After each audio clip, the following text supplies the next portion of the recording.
Hello, everyone, and welcome to this morning's session, high-level plenary on solutions for advancing green industrialization and sustainable value chains. My name is Dave Keating. I'm a journalist, the Brussels correspondent for the international news station France 24, and also a senior writer for the website EnergyMonitor.ai, and I'm going to be walking us through this conversation this morning. So we keep hearing about green industrialization, the green industrial revolution, and how it's pivotal in the effort to decarbonize the energy and transportation sectors. But what exactly does this mean? And what does it actually mean for people in particular on the ground? That's what we're going to be talking about this morning. Now, the importance of technologies like solar and battery storage has surged over the last decade, yet supply chains for these technologies remain largely concentrated in a handful of countries. This dependency is particularly pronounced among lower middle-income countries and will present a bottleneck for accelerating the energy transition. The participation of developing countries in global supply chains remains relatively limited. For instance, in the solar industry, the International Solar Alliance illustrates that solar manufacturing in developing countries remains limited and is primarily represented by Southeast Asia. Data from the Global Wind Energy Council also reveals similar trends in other critical value chains, such as wind and battery manufacturing, with China and the US leading the production capacities, followed by the EU, Japan, and South Korea.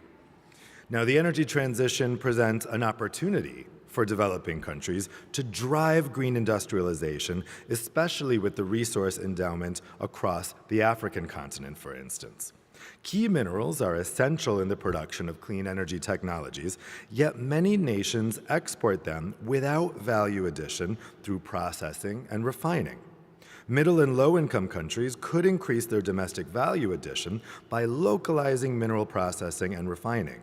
And these countries could also leverage their labor cost advantage to significantly reduce the manufacturing expenses of clean energy technologies. So there's a lot of opportunity there for the developing world and for the countries that are right now not intimately involved with the supply chain. In this session, we're going to examine the current landscape of policies and programs that are promoting the interlinkage of energy policy and industrial policy to advance energy, climate, and development goals. What are the opportunities and solutions that can be promoted nationally, regionally, and globally to advance green industrialization and support the diversification of supply chains for low-carbon technologies? To get us started, I would like to introduce our keynote speaker, Arunabha Ghosh, who is CEO of the Council for Energy, Environment, and Water. Arunabha?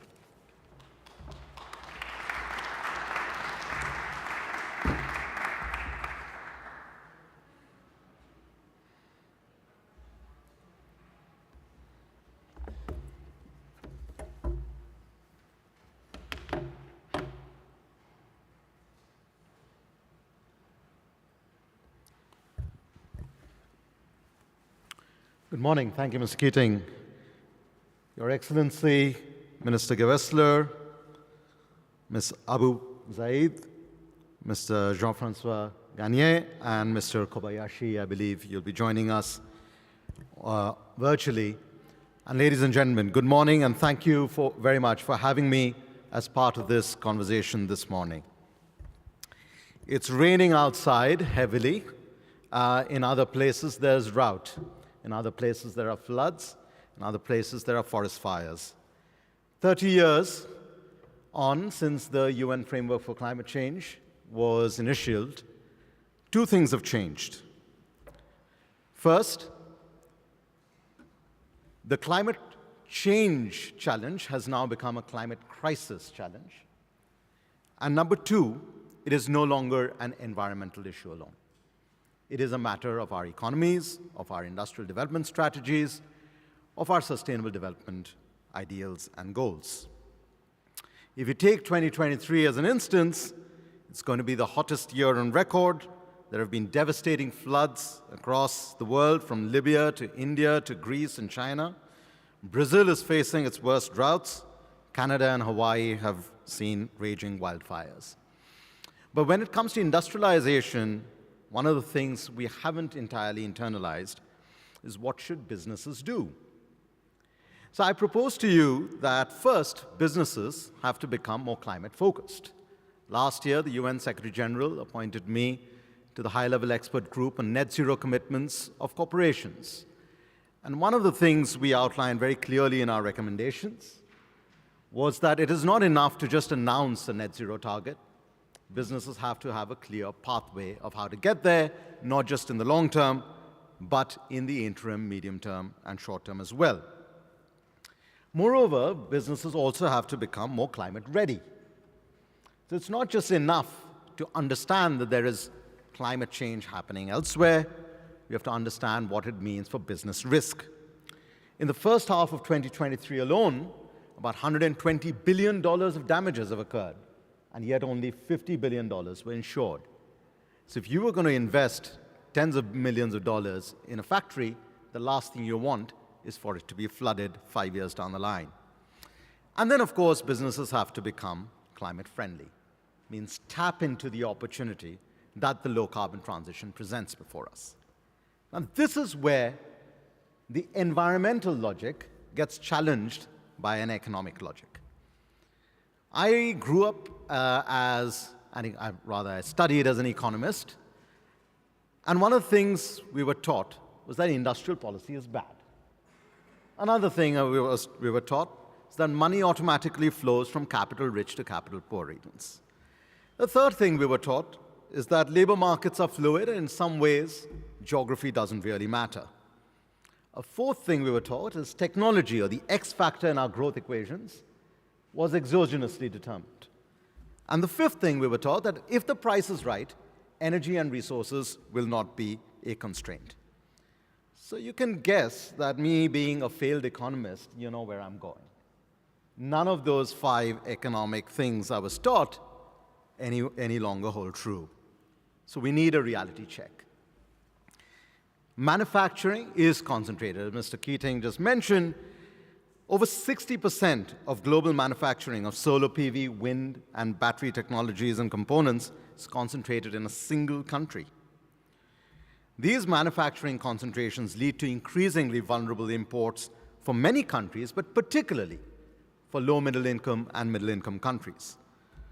Nearly 100% of these countries were almost entirely dependent on concentrated imports over the past decade. Meanwhile, industrial policy in the European Union, in the United States, and to an extent in other parts of the world, while necessary to drive the clean transition in these geographies, is also risking taking away investment from the developing countries and the emerging markets. A second reality check is something that the Nobel laureate Robert Lucas pointed out as the Lucas paradox. The money actually does not flow from capital-rich to capital-poor regions, or as I like to crudely say, money does not flow where the sun shines the most. The cost of capital in emerging markets and developing countries are several percentage points higher than in OECD countries, in part because of risks that are real, but in large part because of risks that are perceived and not real. The other challenge is that technology is not just exogenously determined. We notice that the bulk of the patents for clean energy technologies are concentrated in a handful of countries. In fact, 95% of clean energy technology patents are owned by citizens in high-income and upper-middle-income countries. What is more challenging, however, is that many of these patents will not expire before the time we all have to get to net zero, which means you can't get into a reverse engineering of these technologies. And the final reality check we need is that in a time of energy insecurity, 50 years after the last major energy crisis that drove a sense of energy security cooperation across the world, we haven't really figured out how do we get energy security not for just fuels of the past, but the fuels of the future, whether it's a solar panel, a wind turbine, a battery, or a critical mineral inside that battery. Just 2 months ago, at the Leaders Summit of the G20 that was held in New Delhi, the leaders came out and announced quite boldly something called GDP. But it doesn't stand for gross domestic product. The G20 leaders were saying GDP is now a green development pact. So if we take these failed economic lessons and take these reality checks, what does that then mean in forging a new pact for green development that is for sustainability, industrialization, jobs for all? And as I conclude, let me just outline 5 ideas. 1, we have to keep the global market for clean energy technologies free, open, and transparent. Cartelization, creating islands of regulation, and creating non-tariff barriers is neither economically efficient nor politically wise. Number 2, while we head into COP28 just a few weeks from now, we cannot just think about climate finance for deployment of clean energy technologies. We also have to think about lower cost climate finance to invert the Lucas paradox, to build the manufacturing capacity and the supply chains across the economies, whether they're high income, middle income, or low income. Number 3, we have to tap into the inherent strengths in developing countries that are also going to be the source of critical minerals. How do we increase value addition at home rather than just continue to serve as big mines for our so-called cleaner future? Number 4, how do we then create a new paradigm of technology co-development, where we pool not just finances, but also technical resources and human resources, and use the geographies in the developing countries and emerging markets as the laboratory for the technologies that have to be developed. And finally, how do we create a rules-based architecture for the fuels of the future, such as green hydrogen, so that we don't have islands of regulation that create a sense of an opportunity now, but a failed marketplace globally.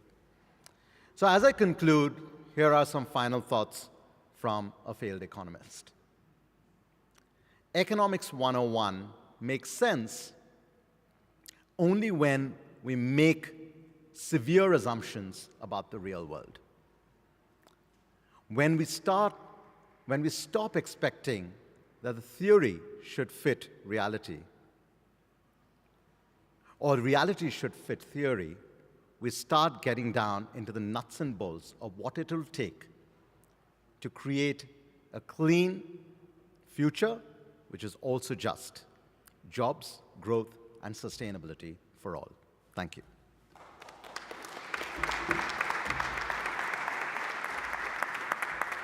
Thank you, Mr. Ghosh. Some really interesting items there, some really interesting food for thought for our panel, to be sure. Let me introduce to you now our panelists that we have with us here to discuss some of these issues. We have sitting here to my right, Leonora Gewessler, who is the Federal Minister for Climate Action, Environment, Energy, Mobility, and Innovation and Technology for Austria, our host country that we're in right now. We have Amani Abu Zaid, who is Commissioner on Energy and Infrastructure for the African Union. We have Jean-François Gagné, who is head of for the Clean Energy Ministerial Secretariat. And joining us remotely, we have Uzuru Kobayashi, who is the Director General for Environmental Affairs for the Ministry of Economy, Technology, and Industry of Japan. Thank you so much, all of you, for joining us here today. Let me start out with an opening question to each of you, which builds upon what Mr. Ghosh was just speaking about there, which are the current challenges of flows of where this essential technology is going, a bit about what I was speaking about in the beginning. What are, Minister Gewessler, would you say, what are the current challenges of energy technology value chains, and how can developing countries reduce their technological dependency on imports? Well, first of all, since this is the first time I address this forum, I'd just like to start with a brief thanks to UNIDO for organizing yet another great conference. It's an absolute pleasure to be here in this distinguished group of people at the crucial moment in time, not only because we're heading into COP28, particularly important COP this year, but also because we are at a time where we build the fundamentals for a long-term future. And we do this in a very exceptional time. I mean, we shouldn't forget while we discuss supply chains and decarbonization pathways and industrial future, we have to keep in mind that we are facing geopolitical turmoil to an extent that we probably hardly many people of us would have imagined probably even a couple of months ago. And that we're still in a situation where economies recover from supply chain disruption, both from the COVID-19 pandemic as well as from the energy crisis that ensued the war in Ukraine, Russia's illegal aggression in Ukraine. But at the same time, and I'd like to pick up what you said, exactly this time is an opportunity to not repeat some mistakes we did in the past, but to build the supply chains of the future in a more transparent, in a more just, in a more sustainable and cheap and inclusive way. And of course, this sounds easier said than it's practically done. I very much like, we cannot just make reality fit the theory, but we have to do the necessary changes in real life. And I think it starts with a couple of things. I mean, first, I think it's really a big change, a big chance. The energy transition is a big chance to redo also the geopoliticals of the energy system. And it will be crucial in doing this to make sure that we have governance standards that include or ensure that people on the ground can actually benefit, and that we have environmental, social, and governance standards that make sure this transition really benefits the people on the ground. So yes, absolutely, we need to stop thinking about the global south as just an export market or a supplier of raw materials, and use this transition now as a moment in time to get some of the things right. What does it need to really harvest the potential that many countries of the global south have in actually becoming leaders of the energy transition? So I think one is skilling. I mean, that's a challenge we have in the global north, in Austria just the same, but I think that's a global challenge. So the preparation of skilling and upskilling programs for the labor capacity that we need in the future, or already now, the not so distant future. Educating and training people in renewable energy technologies will be key to have that boost. Additionally, of course, there's some work to be done on the ground in terms of energy infrastructure, in terms of a regulatory framework, in terms of also creating some of the financial things like investment guarantees on the ground. But I would absolutely take up what you said. This is a task also for the global north in terms of, so not just saying what needs to be done on the ground, but also what do we in the global north need to do to support in the energy transition in the global south. And I think, first of all, there is work to do in reframing the financial framework, okay, sorry for that doubling, but in making sure that we align financial flows, not just public, but all financial flows, that I insist on that, to make sure we invest in a good future globally. So I think this needs a multitude of instruments to de-risk investment, to address the challenge of cost of capital. I think in terms of creating new partnerships, and I think they will come back maybe later in the debate, the way we address new partnerships, for example, in the hydrogen world, it needs to be at an eye-to-eye level, making sure that the countries also benefit from the renewables expansion. This needs as a precondition first.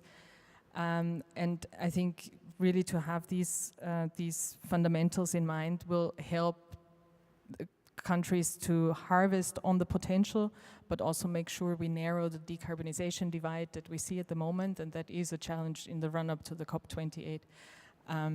Just a few thoughts for the beginning, lots of work to do. Certainly lots of work to do. Commissioner, let's turn to you next. So what would you say are the current challenges of the technology value chain as it exists today, and how can developing countries reduce their technological dependency? You want to grab your microphone there? Thank you, Dave, and likewise, it's the first time I address this important audience, and allow me at the outset to thank Austria for the kind hospitality, and UNIDO and all the partners who set up this event. It's my first also time I participate in this forum, so it's a great pleasure, and definitely we had a very strong start yesterday. I do represent the continent of Africa, and my continent, we don't refer to it as Global South or anything. It's a term that we do not recognize at all. We are developing countries. Some of our countries are middle income. Some of our countries are lower income countries. And before I start with the challenges, I would like to remind the audience, because yesterday I'm sure you heard about the landscape of issues that was ably represented and shared with the audience by my sister, Her Excellency Cristina Duarte. Let me add to what she had said yesterday. We are the continent that is youngest in the world. We are the continent that's the fast digitalizing in the world. We are the continent where the share of renewable energy is the highest in the world, because Africa, 40.5% of our energy comes from green sources. We have almost 20 countries whose energy mainly comes from renewable sources.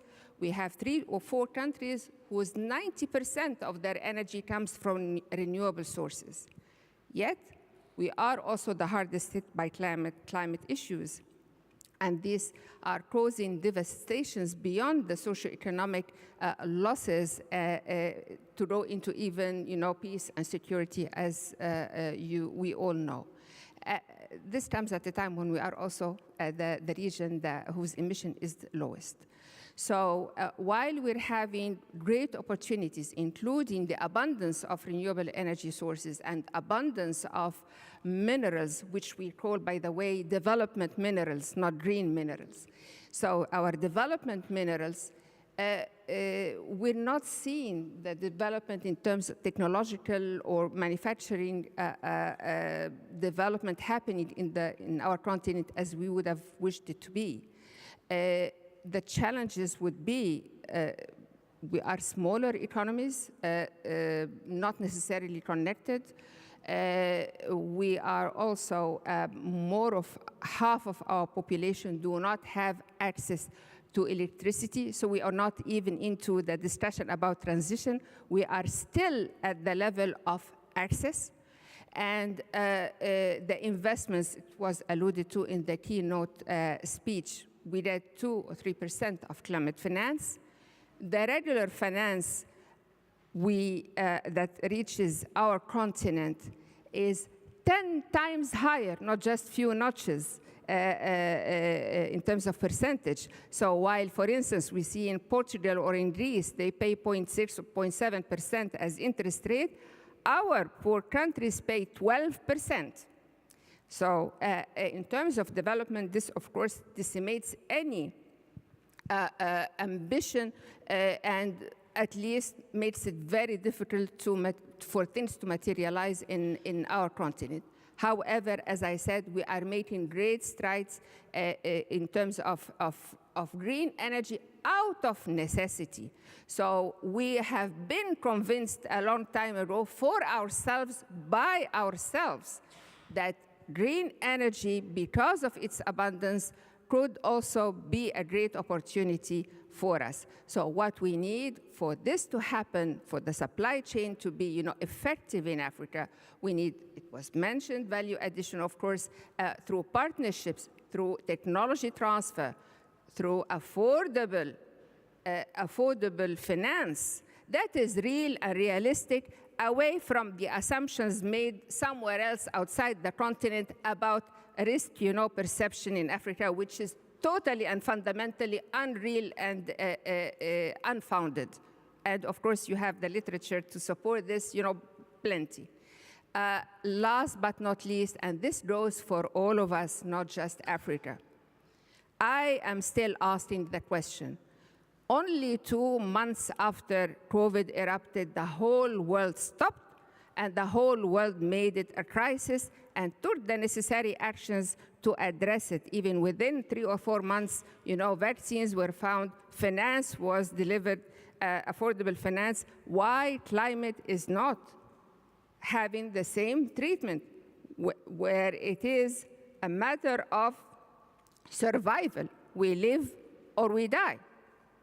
So that is the big question. And this is, the issue that we all have to make sure it happens, that the world wakes up and make climate a crisis and address it very urgently. Thank you. Yeah, it's a very good point. Like a lot of people observed, we managed to react so rapidly to the COVID crisis. It shows that we can do it. Why aren't we doing it for climate? Jean-Francois Gagné, what is your take on how we can shake up supply chains to make sure that these types of issues we've been talking about can change? Well, thanks for the question. And I'll join others in thanking both UNIDO for organizing this great forum and this very important dialogue, and also the Austrian government for the fantastic hosting. I've never been seen as many impressive venues in one single area, so thank you very much for that. But maybe I can start by maybe framing the question, at least in my mind, under 2 different aspects. First, in the question you asked, how do we limit our dependencies on imports? And I think, based on what Mr. Ghosh said, I think we need to reframe this a little bit, because being Canadian, coming from a country where there's actually more economic activities coming from north-south border crossings than there is across the country, we have to go back to the point that we are in a global market, and we can't be creating artificial barriers. And so the issue is not limiting the import dependency. The issue is about maximizing local benefits and limiting supply chain risks. And that is, I think, the real question that we need to ask, and how can collaboration help in that? The other reframing is, I think there's 2 technology supply chain issues that need to be addressed. One is the access to solutions themselves. And so we've seen about, how it is important to collaborate. I really like the commissioner's point about, Africa looking at green energy as a need for itself. There needs to be capacity built in each of the countries to be able to identify the right solutions to be able to meet the local needs and the local objectives. And so this collaboration is a lot of what we try to do with the SEM, is to bring people who have already gone through some of the hurdles to talk to the people who are about to go through, share best practices, but most importantly, put those best practices in the context of where they will be implemented, because a solution that works in a certain environment may not be the right solution for a second environment. So there needs to be that capacity building for each of the local communities to be able to identify their own solutions, their own priorities, and then be able to decide how to best achieve their needs. The second point, though, is once those plans have been made, once those solutions have been decided upon, you still need to be able to get access to them, and that's where the industrialization supply chains becomes important. And that's also where it was very interesting. You were talking about the energy crisis of 50 years ago. I think we might have a hard time learning from our mistakes. We were talking about COVID a few minutes ago. If there's one thing we also saw in COVID, is how our global supply chains, not only for energy, were extremely fragile because of the too many bottlenecks. So again, the issue isn't about, I need to do everything myself, because no country's an island in this issue. It's about, how can I enable multiple supply chain opportunities and be able to build on everyone's endowments and everyone's specific capacity to maximize local benefits, but create partnerships to make sure that the supply chains actually provide me with the best opportunity at the best cost. Because if we all do everything ourselves, it's a very, very expensive way to kind of secure our own supply chain. So that's what we try to do again with the Clean Energy Ministerials, to identify those opportunities, bringing together not only governments, but also the private sector, financiers, to be able to look at the entire supply chain of issues. What are some of the bottlenecks? Who is best placed to address what issue? And how can we then work together to try to come up with solutions that allow us to not create new problems while we are solving old ones? Mr. Kobayashi, how do you think we can adjust value chains to make them both more efficient and also more equal, reducing dependency? Well, thank you. And first, like other panelists, because this is my first time to participate in this very important forum, I would like to thank the organizers, Australian government and UNIDO, to give me such a precious opportunity to join this prestigious panel. Well, regarding your question, yes, energy technology supply chain, as you well know, we see there are too much concentrations to just one country, China.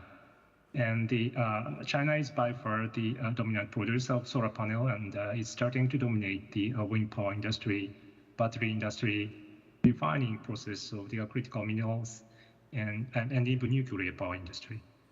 So from the viewpoint of energy security and economic security, it is quite important to diversify the producing countries in Japan, the United States, European countries, and some others are now adopting policies to enhance their capability of producing key clean energy products by themselves or outside China. And I think the developing countries, especially LDCs, would have a chance to play a role in these new supply chains, and especially for critical minerals, but others as well. And however, I think the LDCs and also developing countries should play a part in the global supply chain of major industrial products, including but not limited to clean energy-related products. And that's something which we need to aim for. And in this context, I think the developing countries, especially LDCs, are facing a very big challenge because of the stable supply of electricity is a critical element for the modern manufacturing industry. Well, unfortunately, the solar and wind, they are very important, but they cannot be a stable source of electricity only by themselves. Dispatchable sources of electricity are needed to mitigate the intermittency. And unless hydro or nuclear power are available, thermal power at this moment is the only option. However, it is increasingly difficult for developing countries, especially LDCs, to build new thermal power plants. And not only OECD countries, but also China announced that they no longer support international CFPs. And the G7 leaders decided not to provide the direct public support for the international unabated fossil fuel energy sector by the end of 2022, except in limited circumstances. I think we, especially an organization like UNIDO, really need to consider how LDCs can host modern manufacturing industries, including but not limited to the clean energy-related supply chains under these constraints. Thank you. Thank you, sir. Thank you very much. So, Minister, I wanted to come back with a point you made before about collaboration and how important it is. So, of course, you have possible collaboration between the public and private sector, but you also have possibilities for collaboration between countries and more broadly, collaboration between developed countries and developing countries. How is Austria actually implementing that idea that you referred to before? What are some of the partnerships in green industrial development regionally and globally that you're exploring? Of course, I could go on a long way how we try to address this change. And yes, I think that the challenge we've we have globally in decarbonization is huge, and the solutions will differ from time to time, but the magnitude of the challenge, I think, is big no matter in which part of the country or this wonderful planet you're sitting. So while we try everything we can to do our own homework back home in order to make sure our industry transitions from one based on fossil fuels, one based on a linear economy, to one based on renewables in a circular way, we are very well aware of the fact we will not be able to do this alone. So just to have one look at one of the key issues that are important for us is the hydrogen supply chain. Because for hard-to-abate sectors, and that's how we build the whole architecture of this transition in the Austrian context, hydrogen will be one of the key pathways. So we don't need it anywhere else, we need it in the hard-to-abate sectors in industry. Even if we mobilize the maximum of our own production domestically, if we focus it completely on the industries that need it, there's no way we will be able to supply our industries with the hydrogen needed from domestic production. So imports will be crucial. Will be crucial for our for transitioning our industry to a good future. And Austria is not just a country with a lot of historical things to see, but it's actually a country with a huge industry base. And so for us, this is really a crucial question for the future. So how do we address that? We currently see that that's good news, that hydrogen production will not only occur where there is currently oil and gas fields. So when I said earlier, this is the potential to, this moment in time is a potential to change the geopolitics of the energy system. This is exactly one of the fields where this happens. So what we try to do in our partnerships, for example, with countries in the north of the African continent, is to develop the partnerships in a way that for the green hydrogen production, you need to ramp up first the renewable production.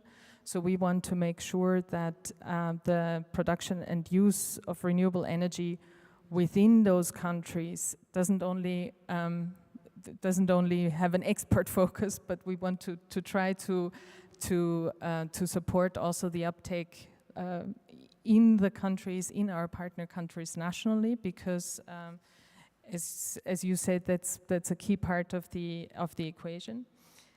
And in trying to do so, we're not trying to reinvent the wheel, but we're teaming up with partners who have a lot of expertise in doing so. So for example, with UNIDO, Austria has been a core partner of the Global Partnership for Hydrogen in Industry since its launch in the Vienna Energy Forum in 2021. So for example, we did a common workshop and event in Tunisia earlier this year, where we covered the renewable energy technologies both for steel and the chemical industry. And I think this is really one of the frameworks where we try to use the expertise that's there, the networks that are there, and to collectively advance in a way that is a benefit for all the partners involved. Well, on the same theme of cooperation, Commissioner, when we're looking at, you referred to before the green minerals of Africa that are so valuable, and yet the value is not being completely harnessed. How would you say Africa can benefit from the opportunity to drive its own development and industrialization? And how does the African Union specifically help African countries do that by cooperating? We have actually, if you're talking about specifically about our development minerals, we do have a strategy through our African Mineral Center, and also our economic arm, the African Development Bank. We have the African Natural Resources Center with a strategy of, the value addition of the minerals and the manufacturing on the ground. Some countries, even the U.S., already started, working with two of our countries, Congo and Zambia, for the manufacturing of batteries. However, this is still starting. We are also working with our countries to rethink the policies and regulations they are putting, because you cannot just ban, and that's what's started to happen now. Some countries are banning this, banning that. The idea here is how to create an environment that is conducive for technology transfer, for investment attraction, so as to create this value. Banning is not a solution. So from our side, working with our African countries, but also with a projection on how the path where to go with our partners.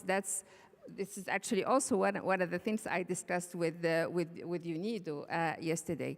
But looking at the bigger picture, the idea of export for export, I think everyone is rethinking this. Not only because it does not create value on the ground, because it also creates other geopolitical issues that we all know of. Taking the example of green hydrogen, through my own country, Egypt is fueling the Maersk ships as we speak now, since last year. We have actually 6 or 7 countries now producing green hydrogen in a matter of months. This is how Africa is fast in adopting technologies. So no one can say they don't have the capacity. When there's a will, there's a way. When Europe wanted or developing countries wanted, the technology transfer happened. The point the minister mentioned is critical, is that it's not only about producing green hydrogen, but how to domesticate this new source of energy into our markets, how to start, producing green fertilizers. We are still also, and we want to encourage also blue fertilizers and blue hydrogen for our own needs, being, natural gas is the cleanest of fossil. So the domestication of these resources, the creating the value chain on the ground is starting, it's recent. We are working with our countries to rethink their policies and regulations. We are working with our partners to rethink the way they work with our countries. And in the meantime, we are creating, the African Union started already 2 years ago, in 2021, the African single energy market. It's going to be the largest in the world, which is projected to take place in 2040. We already started with a master plan for the continent for energy, not to be self-sufficient, and I liked very much your intervention, but to create a space that is conducive for investment, to link the generation with the transmission, with the production, and to benefit from this vast landscape of opportunities across the continent. So that's one of the major endeavors that we are embarking into. I know it sounds too ambitious, but it's going to happen, like Africa always does. We have, of course, our large programs for renewable energy, our large programs for industrializations, which are being rethought to benefit also from the green opportunities that are happening. And frankly speaking, even the geopolitical tensions create opportunities because the world finally realized what we have been saying for 3 decades. Energy is the priority. Like also COVID being also in charge of digitalization. COVID was the best catalyst for digitalization, 2 or 3 years ago. So in a nutshell, beside our projects and programs, to work with our countries, rethink our environment, climate, investment climate, and local policies, with our partners to rethink the way they conduct their partnerships. No country is an island. And another point, climate does not, and that's my assumption, that everyone thinking that we're doing this for the climate. Climate does not recognize geographical borders. So no one can only talk about their country. We have to think collectively, regional and even continental and global. Thank you. Jean-Francois, so CEM is a prime example of an organization fostering cooperation between countries, right? How exactly do you guys facilitate the cooperation and particularly the knowledge exchange on this topic that can actually transform supply chains? Yeah, thanks for that. And I mean, this is so encouraging because I think this is the beginning of the SEM process. It's about, countries talking to each other, identifying common objectives, and then figuring out what to do with them. Dr. Yosh talked about earlier being a failed economist. I don't know if I can consider myself a failed engineer, but I'm an aerospace engineer by trade, and if there's one thing that I know is that the devil is always in the details in terms of implementation. That's what we try to do.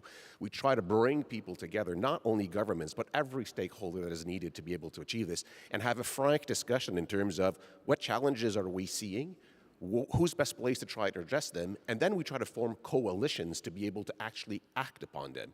And we try to really look at things into in a systemic way. We've kind of framed our work in what we call the 3 I's. The first one is about insights. It's about identifying the issues, being able to also identify the best practices, and then, who is the right person to put forward. Some examples, we are working with IESA on a transforming solar initiative that is about looking at exactly the discussion we're about here is how do we make the solar supply chain more resilient, but also more just and inclusive for everyone. We're going to be launching at COP a new initiative on stationary battery storage. Again, part of the pillars that we're looking at the financial arm, we're looking at the government regulations to make the business case, but we're also looking at the resilience of the supply chain in order not to create a new problem as we're trying to solve another one. We're working with UNIDO on an international hydrogen trade forum to be able to link those supply and demand aspects through corridors and being able to have a good view of what those supply chains are. So we're bringing the people together to identify the aspects and then create the coalitions. And that's where we get to the second I, which is the impact, doing the work. And in this case, there are different ways we're doing this. We're looking at making sure the technologies that are needed to be able to make the supply chain more sustainable are there. Whether we're talking work on CCUS, on nuclear, on hydrogen, on clean fuels, on all the technologies, we basically are making sure that we're addressing the latest issue and that there's actually action on the ground to bring those technologies to the right aspects. We also look at the social aspect of things. We have an initiative that's called the Empowering People Initiative that is about maximizing the value of this work and making sure that the people are part of the aspects, but also some of the issues that sometimes people don't think about, such as skills. Will we have the right people to be able to do this job in the little time that we have? So that's part of what we do it. And then lastly, what we work on is the third I, which is inspiration, because the SEM is a small coalition. What we try to do is we bring people who actually are at the head of the game and who have a vested interest in making things happen for themselves, but we also realize that this is a global issue and we need everyone to be on board. And so we try to bring the advanced solutions that the SEM develops to the masses by partnering with people like UNIDO, like the UN aspects and so forth. And, processes like the G20, like the COP, to make sure that there's as many people who are aware of the solutions. But it's not because you're not a SEM member that you can't work with the SEM. We have 29 member countries. We have 55 countries participating in the SEM initiatives, as well as the private sector and some international organizations. So it's about really creating those concrete action-oriented items to be able to take the ideas that are being put forward by the political fora and really starting action on the ground. Mr. Kobayashi, Japan recently announced this GX promotion strategy that's designed to promote private investment from a private finance point of view. Now that's building on previous initiatives, collaborating on R&D with the private sector and academia. What's the idea behind this new promotion strategy and how does it differ from previous initiatives? Well, thank you. And Japan is now aiming for the carbon neutrality by 2050 and a very ambitious NDC 46% emission reduction in 2030 compared to 2013 level.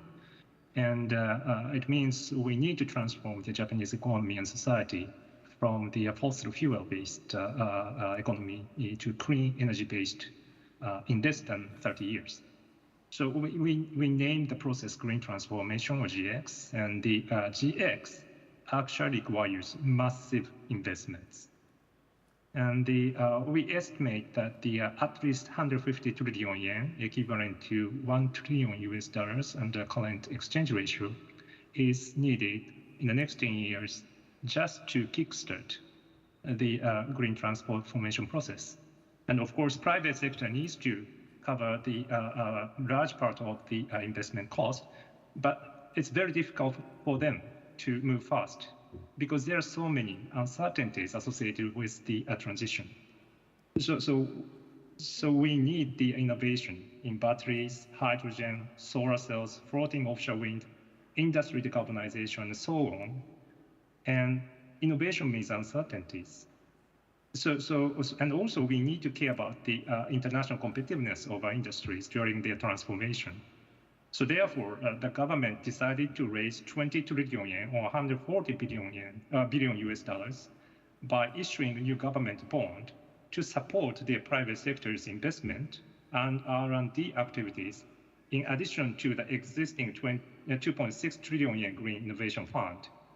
The bond will be repaid by the proceeds from the emission trading system and carbon surcharges, which will be implemented from 2026 and 2028 respectively. And one thing I would like to stress is that there are various decarbonization pathways.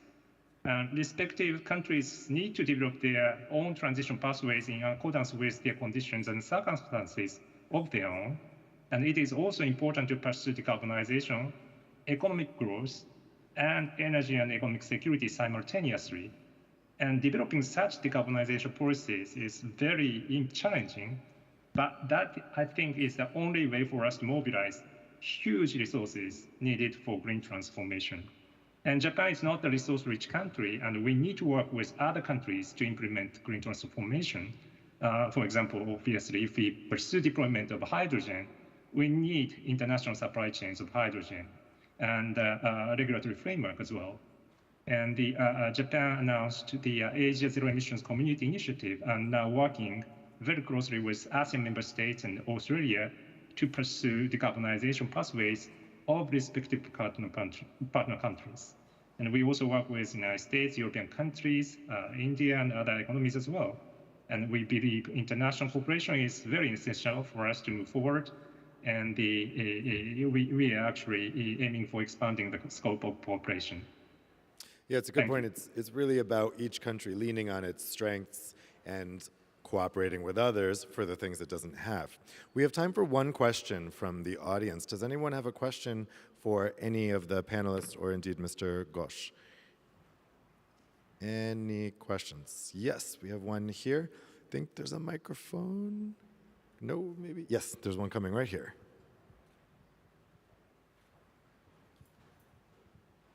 Hi, this is actually a question for the Commissioner. I wanted to know now that the AU has joined the G20, what role do you think that the G20 can play to increase market access and supply chains for the African nations? Secondly, do you think the countries in the continent are looking at regulatory changes and policies such as Indonesia's nickel mining policy, wherein they indigenize and build the value chains within the country rather than export just the raw materials? Thank you for the question. Obviously, you mean the G21. Yes. Well, the G21 is definitely, an important forum. We are currently, it's funny, it's as if you were in the commissioners' meeting, the AU, only 2 weeks ago. So we are currently formulating our positions in the different sectors to share with the G20. But it's a very interesting group of countries that among themselves, have lots of expertise, knowledge to share, and technology to collaborate with, with the other parts of the world, including, of course, our 55 countries in the continent. So it is one way, but it's not the only way. We are tapping in each and every opportunity or a grouping of countries or a forum because, again, it's not I know how much, in terms of wealth and GDP, the G21 represent, but again, this is only part of the world. The only 21 countries of the world, 20 countries and 8 continents of the world. It's not representative of the whole world. And as I said earlier, we have to look at the issues as really global, regional and global. And I keep giving the example of COVID and all what was said on this panel. It took only 2, 3, 4, 8 weeks that, everything stopped and you only realize, what is coming from where and so on and so forth. So it's too early for me to respond specifically on the elements, but it's coming because we're working on it. So before December, we would have, the specific elements that we would like to collaborate, to present and share and collaborate with the 20 countries on that forum. The second question, I think I alluded in my intervention about, the development minerals strategy of the African Minerals Development Center. Please look for it. It's on is on the website. We launched it during the highly successful Africa Climate Week that took place in Kenya early September.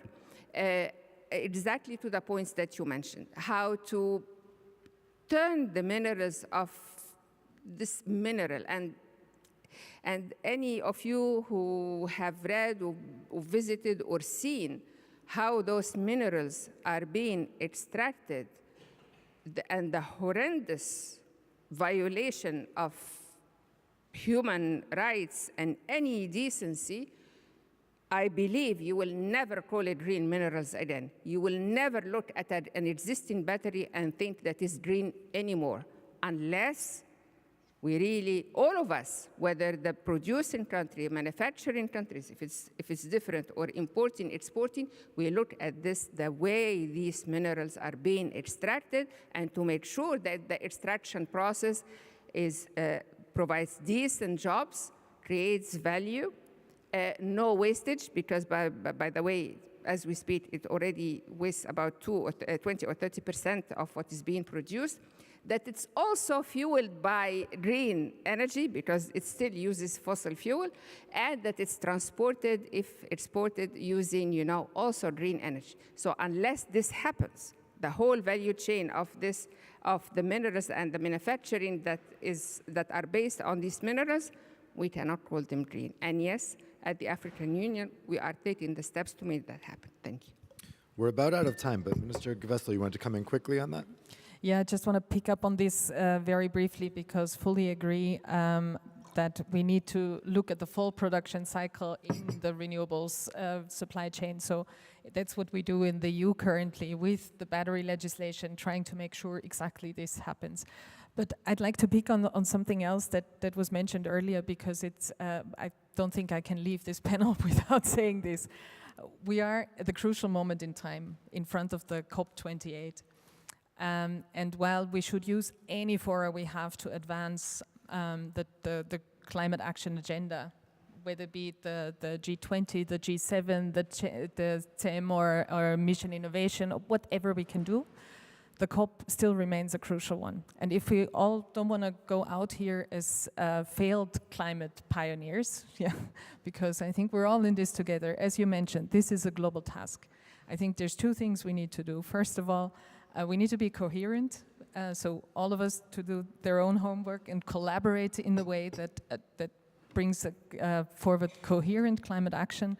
And the second thing is, we need to be coherent also in the policies we advocate. I'm sorry to say there is no such thing as a better fossil fuel.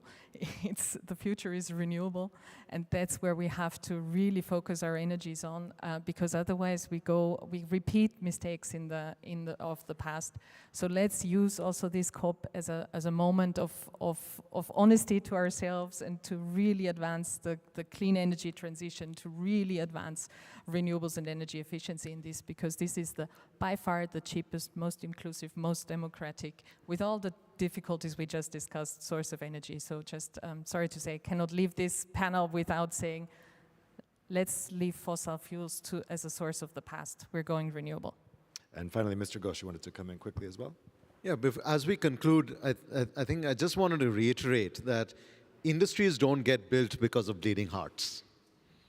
Yeah, industries don't get built because of bleeding hearts. We've got to recognize the clear economic rationale for investing in emerging markets and developing countries, because that's where 88% of new electricity demand will come from, and the bulk of global growth will come from over the next 2 decades. So if you're not investing there, that's bad in business decision, not just bad philanthropic decision. And in order to do that, we've got to move from conferences to construction. Let's build and learn from those mistakes and the convergences and the symmetries that we get. Otherwise, I disparaged myself a lot about being a failed economist.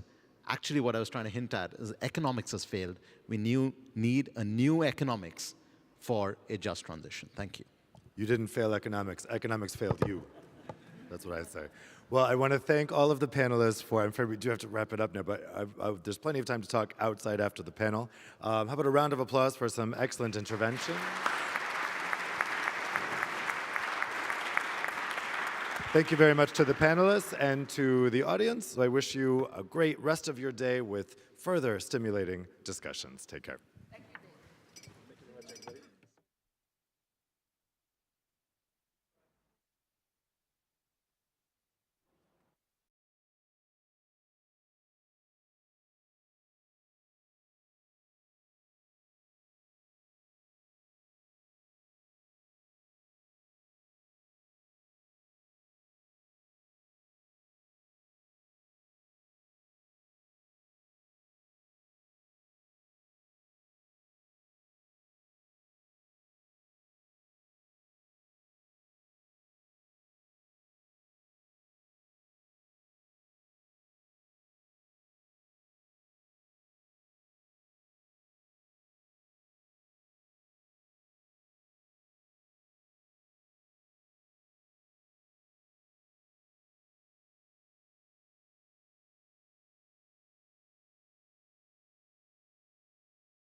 Good morning, hello, and welcome everyone to this plenary on nature-based solutions. It's so great to see you all in here today. My name is Hajir Koubi. I'm a former UN Youth Representative for the Netherlands, co-founder of Network 2100, but above all, delighted to be your moderator for this session today. Now, as you've already seen on the program, that's of course why you're here.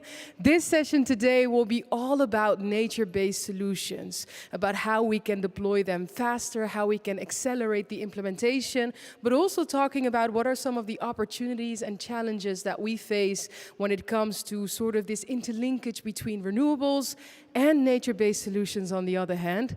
So a lot of interesting things that we'll get into today all together. Now, when you're talking about interesting topics, it does happen ever so often that a question pops into your mind, or maybe you hear something here on stage that really resonates with you, or you want to hear more about it. If that is the case, and you're here live with us in the room, please just raise your hand, and then we can get to as many questions of you guys as possible to our panelists later on.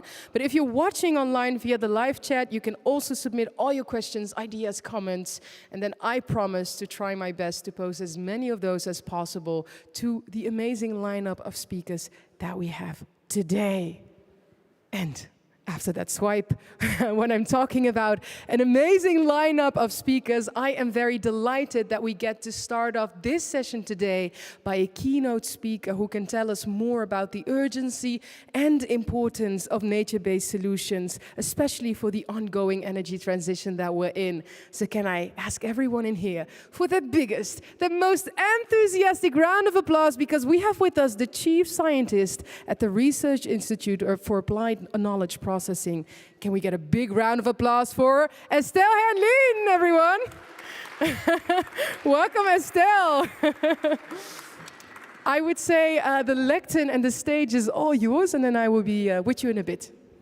So thank you, Hajar, and hello to everybody. So I'm really happy to be here at the Vienna Energy and Climate Forum, and it's the first time that the nature-based solutions get the attention that they deserve in this forum. So, and at the end, we have a very clear message right at the beginning. So obviously, we will need really all solutions available in the field of technology, and technology in all its variability, and we need nature.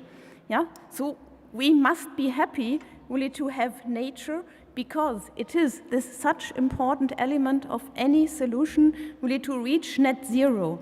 And to give you some figures, today nature absorbs about 25% of human-made emissions. This is about 15 billion tons of CO2. And if you have a look at what is the potential, there is really the potential to increase enormously this carbon sink by 10 billion more tons. So, which of course also is relevant for the field of not only climate mitigation, but also adaptation. So this is the really huge potential. At the same time, and I think the pictures, the film has shown it, I think there is the risk of further destroying nature and of further destroying this carbon sink, and we should really try to avoid this. Yeah, I think this is one of the most important tasks, really, to avoid that this important carbon sink is further destroyed, because this is what is happening today. What are we talking about? We are talking about conservation. It's about the rainforests. It's about really conservation, forests in particular. We are talking about reforestation. And we are, of course, also talking about soil improvement. And this brings us to another very important thematic area of this forum, which is agriculture. And I think all these different nature-based solutions, and there are many more, I think they all have lots of co-benefits, meaning they are enabling development, they are creating jobs, they are a positive contribution to food security, and of course we have biodiversity. So at the end, it's absolutely clear that working on nature-based solutions is obviously the right thing to do, so there is no doubt at all to do that. And what we have seen here in the forum are that we have many solutions in place. I think we have solutions in the field of soil improvement. We have solutions in the technology field. So how do we measure CO2? We have all that. But if we now have a look at reality, how does it look like? At the end, it's not in place. At the end, it's not in place at the scale that we need. And this is what is somehow, for me, the catastrophe. And so DG Müller is right to say we have the solutions, but at the end, we are not doing it. Yeah? And now let's come to the question, why don't we do it? What is so obviously right? And from my point of view, I think it again comes to financing. And this issue of financing has been mentioned in any session that I have joined since yesterday morning. And why is there this lack of financing? And then I think we have to go to the global north. This is very clear, and have to have a look at what is the perception of climate, what is the perception of sustainability in the global north. I'm not talking of each and any person, this is for clear, but the general perspective is that I think we are dealing with a national issue and we are concentrating lot of parts of our resources really on working on our own territory, although we should be aware that only with international cooperation we will come to a common solution. So this is what we are facing. And what is really missing is that there is a link that has to be considered between climate and development. And at the end, the nature-based solutions are the best solutions really to combine development and climate, as I have stated before. There are, and I want to again come back to DG Müller, at the time when he was a minister in the BMZ, I think we launched a kind of multi-stakeholder initiative, the Development and Climate Alliance, that is in place also here in Austria, which is really aiming at motivating the private sector to finance projects in the global south that are contributing to climate and to development, and we are again coming back to nature-based solutions. But this is something that has to be scaled up. So what should we aim for? We should aim for really intelligent international cooperation between the public sector and the private sector. And Irene will talk about the example of Costa Rica, what they have done. What I would like to mention here is two companies that are not at the forum, but which I consider as real best practice examples. The number one is the Danish company Velux. They are financing huge restoration projects in the global south, in Vietnam, in Madagascar and Uganda, with the help of the WWF, who will be on the panel. And I think what they want to do is to absorb their historical emissions. So following the polluter pays principle, yeah, which many more actors should follow. And then we have Patagonia, another company in outdoor, and what are they saying? They are saying Earth is our only shareholder, and all the wealth of the company that is created goes into nature and, of course, in nature-based solutions.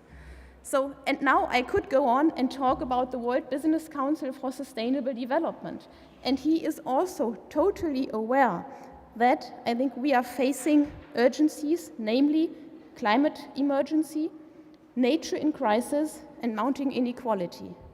And now, thinking about the nature-based solutions, what are they doing? I think they are tackling all three urgencies at the same time. So again, there are the actors that are aware of what has to be done. What we are missing is really the level playing field is missing the regulation to really get it done. So on the one hand, we can be lucky that we have these nature-based solutions, and I said that earlier on. Now, so what can we do? What should happen to really scale all this, what I have described up?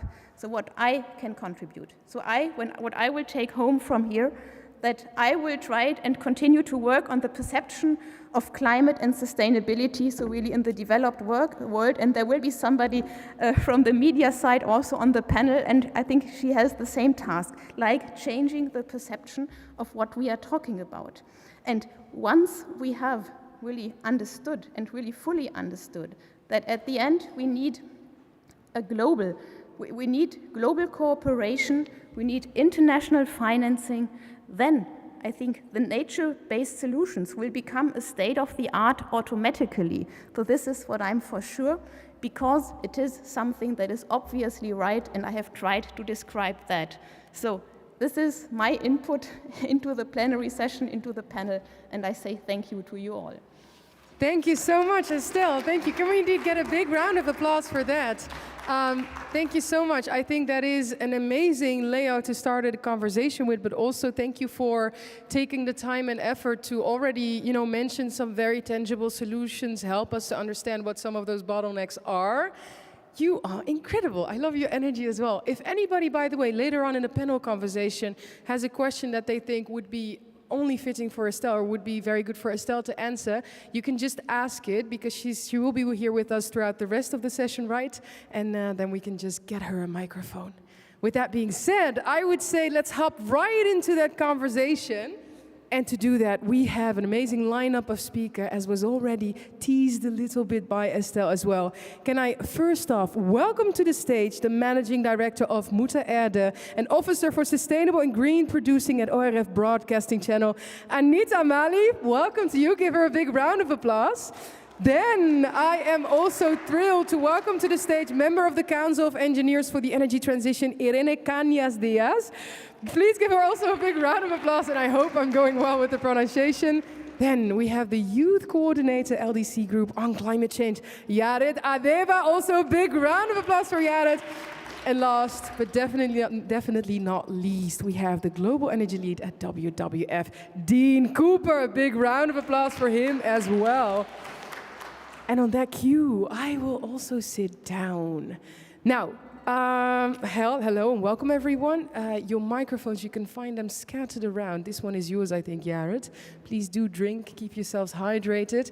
Maybe, Dean, if I can start right with you, because just listening to Estelle's story, she mentioned we have to, avoid the risk of further destroying nature, which I think is imperative. It is so crucial. And I just wanted to ask you, when it comes to the energy transition, very often everybody knows that we need to accelerate it and that the urgency is big. But then at the same time, we also know that there's also a growing sort of voicing of concern, I would say, with regards to what does that mean for biodiversity, for our natural world.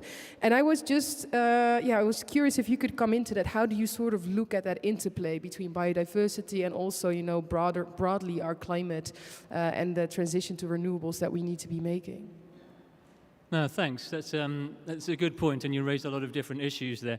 I mean, I guess before I start, I should say thanks very much to UNIDO and the Austrian government for including a session on nature-based solutions in this event. Also, this focus on youth, I think, is great. I mean, we have to remember that our decisions today are actually going to affect the generation of youth who will have to experience the results.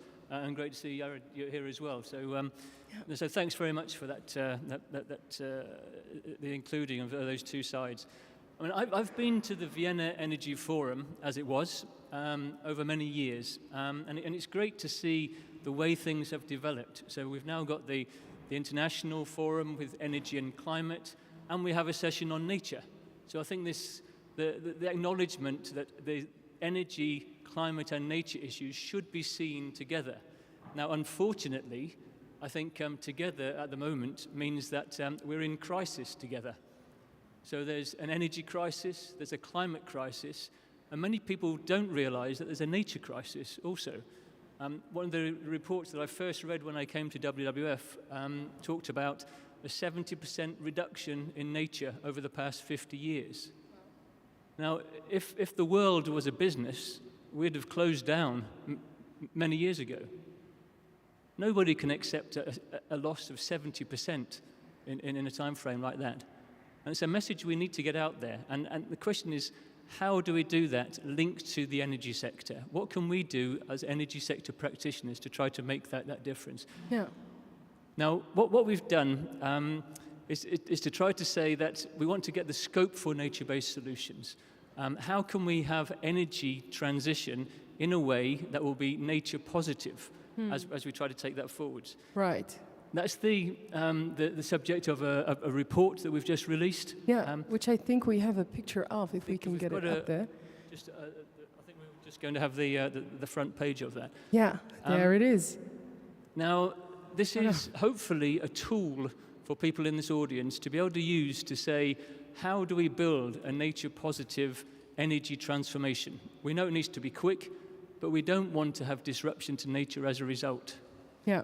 Now, before I go any further, I mean, if I've got a couple of minutes to do this, I just wanted to ask people out there in the lights, do you have any doubts over the need for, or the preference for renewable energy over fossil fuels for the future? Oh. So if you've got a doubt, please just raise your hand. Yeah, or maybe people can stand up. Are you afraid Anybody? about the increase of renewables that will harm nature? If you are so, then please stand.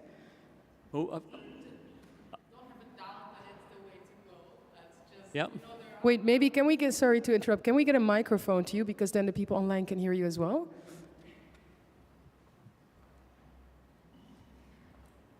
Sorry, I just thought I'd give you some further challenge it so that one That's person good. did it. I don't have a doubt about renewable energy, of course, as a future, but there are just other environmental concerns that are, of course, raised with renewable energy. For instance, the recycling of the equipment and so on. In developing countries, that's a big challenge. Yep. And that would be one.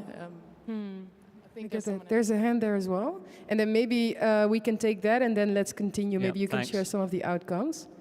Just to add on to her point, it's one, of course, the recycling and the dumping, but also with more and more renewables coming into the market, that also means that we're going to be mining for a lot more of these minerals. Yeah. And currently there are no green mining laws, as much as we want to call them, for green industries. And so there's a lot of environmental degradation that's taking place. Yeah. Good point. No, well, thanks, because I mean, just those two questions shows that it's not straightforward, and we are going to be asked these questions. So what we've tried to do with this report is to say, here's a toolkit for you so that you've got some answers to some of these questions. And there are a growing number of people who are confused. We don't really understand now, is renewable energy really the best way? What about the critical minerals? We've spoken here about some of the issues, all the mining that's going to be needed for the critical minerals for renewable energy. What about the hydropower blocking the rivers? You know, we don't have free-flowing rivers if we have big dams there. Bioenergy, we've heard some people talk about bioenergy is the future, a lot of carbon emissions, the deforestation as a result of that, all nature-based impacts. So what are some of these made? So you sort of looked at these interlinkages then, I assume. What are the outcomes of the report, if you could share them with us, Dean? Well, this is the report itself is raising then some of the critical issues which need to be addressed. Okay. So it's in what it does is in two parts. It looks at the comparison between business as usual, if we're talking about the fossil fuels continuing, and the implications of a rapid transition to renewable energy. Yeah. Now, based on that, the first part is really an assessment of the comparison between the two. So we say, what is the situation? Is renewable energy, that rapid transition, really going to be the best way forward? Yeah. There are 30 metrics looking at air, water, land use, minerals we've spoken about, as well as the sort of social impact and biodiversity. So that's a bit of an assessment. It shows that out of those 30 metrics, 27 out of the 30 show that renewable energy is better. Is what? Is better or is better? Not? 2 to 16 times better. It's all done on a very sort of quantitative aspect. In the report, as I say, so you can see the details. But of course, I can see already you're saying, hang on, 27 out of 30, what about the other 3? Yeah. And we've had these questions.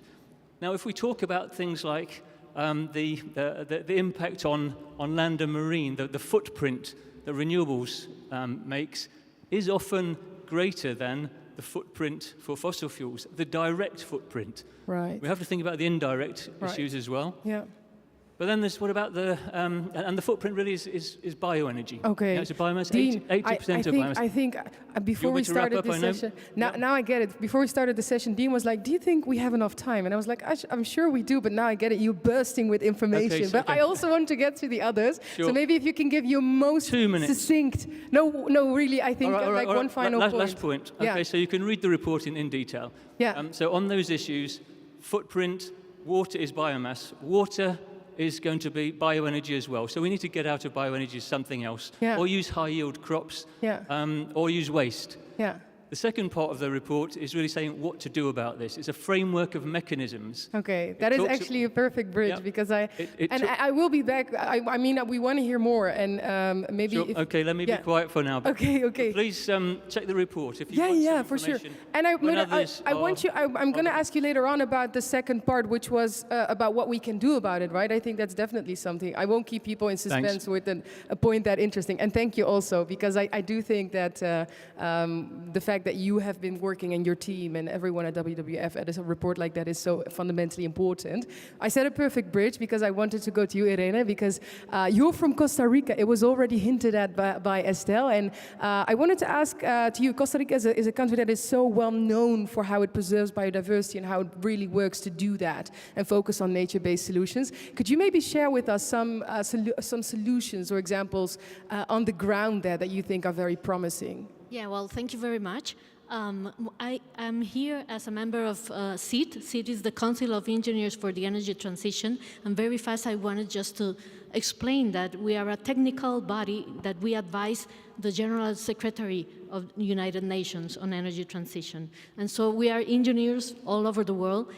But today, I'm going to share the experience of Costa Rica in natural-based solutions. First, I wanted to say, well, my colleague, he was explain it a little bit, the importance for the energy transition of the nature-based solutions. In the case of Latin America and other countries, hydroelectric power is very important. And for the energy transition is a key for the energy transition because we can, on the reservoirs, we can storage water from the rainy season to dry season.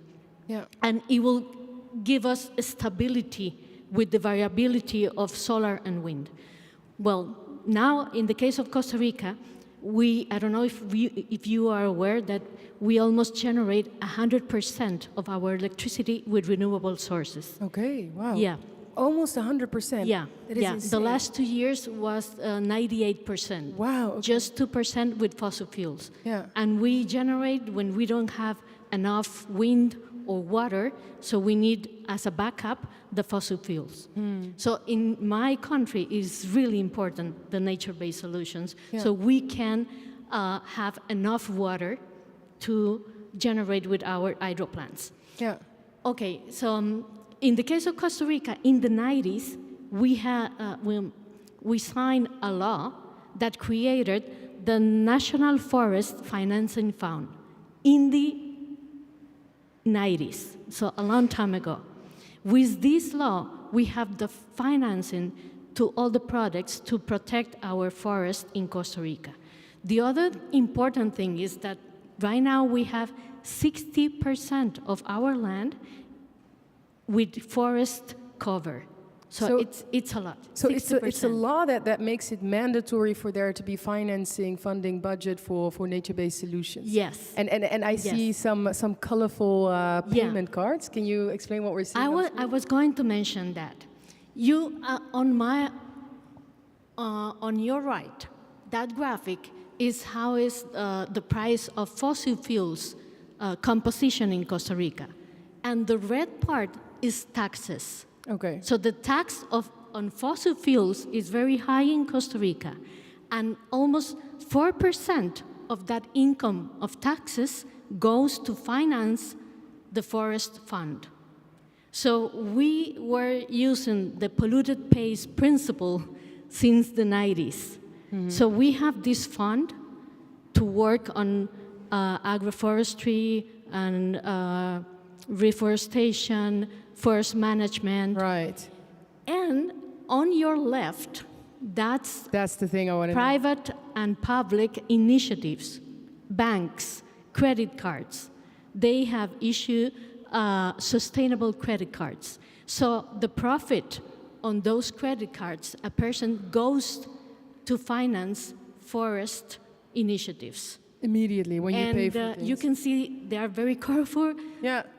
That's a reason in itself to have them. But so this is like people, they go to the store, you go to the supermarket, wherever, you purchase something, and then a percentage of what you're purchasing is, or the profit of the credit card company, so to say, that goes to financing these forestries and other things. Yes. That's great. Thank you also for bringing these examples. It's always very, and Estelle is giving you an applause over here, Irene. So I think that is a good thing. And thanks for bringing in, you make it tangible. I think that's so important with topics like this.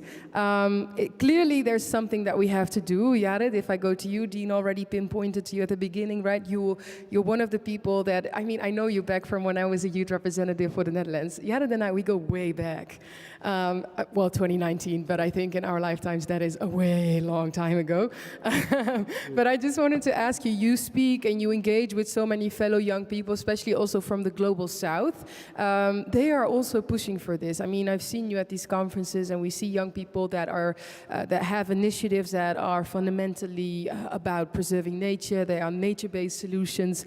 What would you say is needed from the side of government and international organization to make more space for that?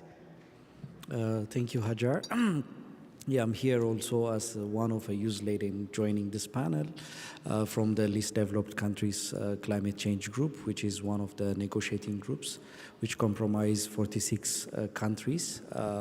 I'm glad we are here in Vienna Energy and Climate Forum, working with UNIDO, and it's through Jeff funded project. So it's really important to make sure young people, especially from Global South, their voice needs to be in this kind of panel, and also their voice needs to be incorporated. Before coming to your question, I would like to also add up with what Irina said on Costa Rica. Ethiopia, I'm also from Ethiopia, and Ethiopia is also the next potential country with regards to nature-based solutions, as we are planted billions of trees with the leadership of our Prime Minister. So Ethiopia is going to be the next potential country for nature-based solutions as well as initiatives. So young people are also really leading a major role in that one, with the preparation of seedlings, tree plantations, and other issues. Yeah, absolutely. Coming to Hajar with you, answering the importance of young people, and also especially government and international organization. One, it's very critical governments to include young people in their national delegations, especially in this kinds of forum, as well as in the COP negotiations. Right. If we are thinking of really sustainability, we need to invest in young people and really train them, empower them at the very young age, so that they can really think of solutions. Because the process and the understanding of this issue, the complexity and other issue needs really an early stage of making sure, or empowerment for young people. Is that common, Jared? Because I hear you mention as an example the negotiations at COP. I mean, COP is just around the corner. Dean mentioned at the start, well, it's important to have young people. They are the ones that are going to live that future for the longest that we're speaking about. And then we're not even talking about unborn generations yet, which I think is a whole different ball game of inequity. But a climate conference like COP, young people being in the negotiations, is that a common thing? Earlier it wasn't a common thing. Now the movement is getting very good progress, especially from Global South. It wasn't a reality, especially so we miss the voice of young people, especially from Global South, from Africa, least developed countries. Now there's an attention, and also there's a support for young people. So despite there are also several challenges, but it's very, very important. That's why we are seeing several solutions are coming up from the least developed countries, from young people from Global South. So there are several startups now coming up with environment and energy-related issues. So this is very, very important. Promising. Promising. Yeah, but it's also apart from that, maybe young people have also a role, driving in the local context as well. So connecting the global discussions to the local level is also one of the major roles they are playing. And you mentioned that because they are still on the ground usually. You mentioned that you see so many initiatives, whether it's volunteering or they have their own sort of community that they cater to, or I don't know, other projects, and they can sort of make that interlink between global and local. I like that. Thank you so much, Jared. And I can tell you, everyone, honestly, you said, well, it wasn't common at the start to have young people present at these climate fora and in negotiating, but now it is. You're not going to say it yourself because I know you're a modest, humble guy, but you have played a very, very crucial role in that, because I know that you've been pushing for it with others as well, of course, but since the very start. So thanks for all the work there as well. Going to you, Anita. I wanted to ask you, it was hinted again, Estelle, you're sort of the glue for this conversation. I keep on coming back to you, but at some point I saw that there was sort of a shared goal between the two of you, which was, what is it that perception can do? Now, Anita, you work in media, so everything that you do in your work is about bringing people stories, getting the truth and the facts and the figures to them, but also making it accessible. When we talk about nature-based solution, and I think within this sector that's probably a common thing, sometimes it's very inaccessible from people on the outside when they hear this conversation and the jargon and the buzzwords. I'm just trying to see, what is the potentiality of bringing that perception and that message and making it more accessible, and what would you say that we as a global community should do more of to, get people to understand the urgency and the importance more here? The point is that we are doing this Mother Earth initiative for like 10 years, and the situation 10 years ago was totally different. It was before Fridays for Future, it was before millions of people in Europe, all over the world, understood that we are really in a climate crisis, or as Antonio Guterres says, we are on the road to catastrophe. Yeah. So this is something that really changed in the last couple of years, that we understand that climate is an issue, not only on high-level panels, but as well my ma and my grandma and the people from the village where I come from. So this changed. Now the next step must be, and I think Dean told us we all will read your report, and probably it's as well something for our editors. Cool, nice. And report on it. But the point is that now we must understand that climate change can be mitigated, but not on the cost of nature. Yeah. Because we have this sibling crisis, we have biodiversity loss, we have the sixth mass extinction, and this is like the next issue to be communicated. And as we work with our audience, our editors, we have 1,500 journalists working at the ORF. Wow, yeah. And not all of them have as well this competence. As well in climate now, it starts to develop, but we must, we have a strong view on where does our audience stand. Yeah. And we have to consider what is the level of knowledge. Yeah. Where can we pick them up? Yeah. So these, I think, are the next challenges for the next years, and as well to communicate that solutions have to be brought, but not on the cost of nature. Right. And Estelle, she mentioned the issue of financing. At the same time, now we're talking about the issue of awareness then, I think. Well, how large do you think that plays a role in driving action?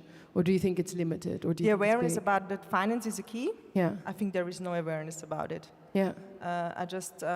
All those issues we were talking about yesterday and today, for example, Africa. Yeah. I think we still in Europe have totally the mass, our audience, our public. Yeah.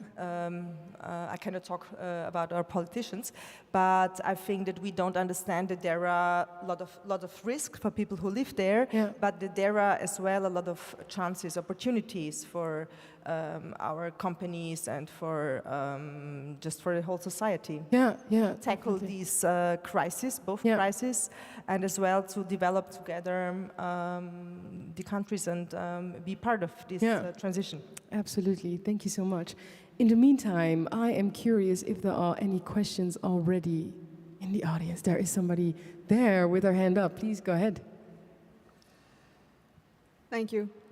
If you stand, the people in the back can also see you. So I actually have two questions, one on finance and one on the REDD Plus initiative. Yeah. So on the what is that? Which initiative? REDD. So it's, I think, the reduce emissions for deforestation, REDD plus. I don't know the full form of it. I can't recall it. Yes, RED. Yes, the Red Plus initiative. Nice, Okay, cool. so on the finance part, I actually wanted to know what the panelists think on what do you envision as the role of blue bonds to assist with reducing debt and enhancing nature-based solutions. Yeah. Of course, in Gabon, the recent one that has happened, it's reduced about 4% of debt in the country. But do you think this is optimal enough? And what can we further do to reduce debt, enhance nature-based solutions, which focus on building community resilience, economic development, and social development? Okay, and the red question? And the red question is, what do you think were the critical challenges and missed opportunities with the RED initiative, and why it didn't take off to become a success in developing countries? Okay, the red one, let's start with that. Dean, may I look at you? Because I already also gave people a bit of a, well, I kept them in suspense. You were just about to go into solution, and I was being the strict moderator and being like, no, we really have to continue now, but maybe I have some solutions tie into that question. Do they? Unfortunately, I'm not directly involved in any of the RED consultations that have happened previously. Having said that, it is an example of something that has great potential, but not necessarily then the buy-in and the commitment to the action which is required. And that, I think, is a continuing concern on all of these issues. It's really trying to get the nature-based solutions onto the agenda, and so that there is time and resources committed to these things to actually implement some of these activities. And it needs to be the combination of stakeholders. Mm-hmm. So we're talking about RED activities. There's a lot of policymakers that are involved in discussing what the processes should be. But we also need the implementers. And the implementers also need the financiers. Mm-hmm. And that really comes on to your second question. We're speaking about blue bonds. We're not sort of supporting, if I'm honest, not very much blue, because we think there's too much uncertainty. Even when we talk about green bonds, we're not entirely convinced, because what's your definition of green? It's a bit like hydrogen, blue hydrogen, grey hydrogen, whatever coloured hydrogen.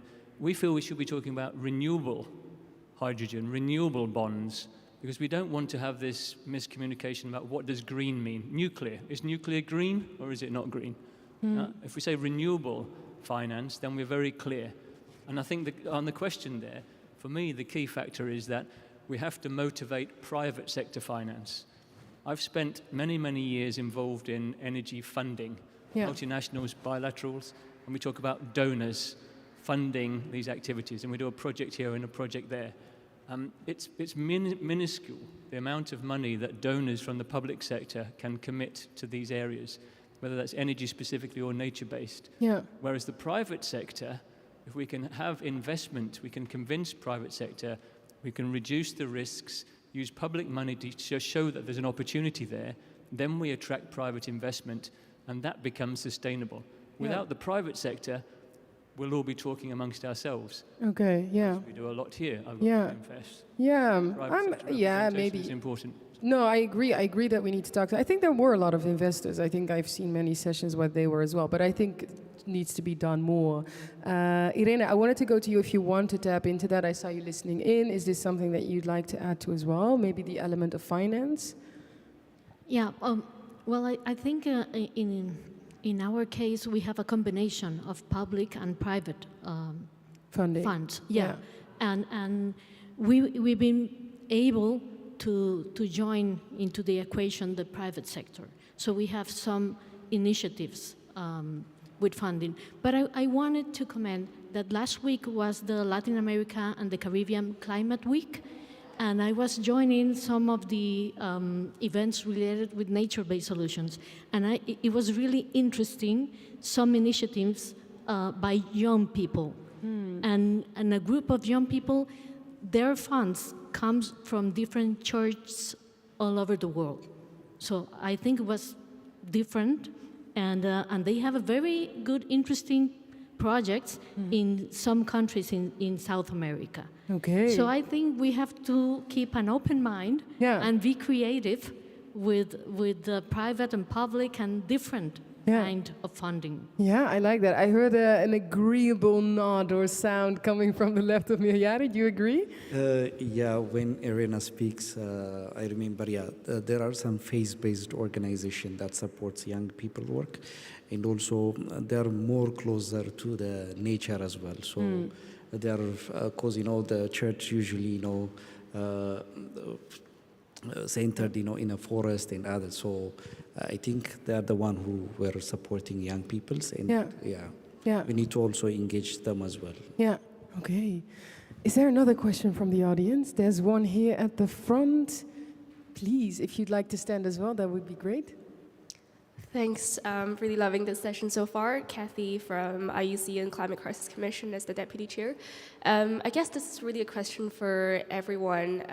So would just love your views on how to ensure the safeguards of NBS in either multilateral policy or on-the-ground implementation, and especially to ensure and to guarantee the rights of the civil society actors. Thanks. The rights of civil society actors as well. Maybe, Anita, I don't know if you want to come in from that perspective, because of course Muteed is also, like, I think, a prime example of civil society trying to voice something. Yes, we started this initiative, Mother Earth, 10 years ago, and we do it in partnership with NGOs. So WWF, Austria is one of our partners, and Greenpeace as well, and I think 7 other Austrian great big organizations that do deal with nature preservation, climate change, environmental organizations. And it's important, and in fact, it's an SDG goal, the 17. Yeah, absolutely. That's what I always point out, because I think we all have different roles and different points of view on these issues. I mean, okay, we are a public service media, so we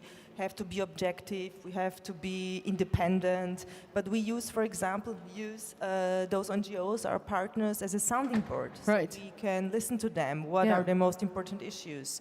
What is developing at the moment, what are the trade-offs that are made. So I think it's crucial, and I'm really happy that we started it 10 years ago. I like that. Thank you so much for sharing that as well.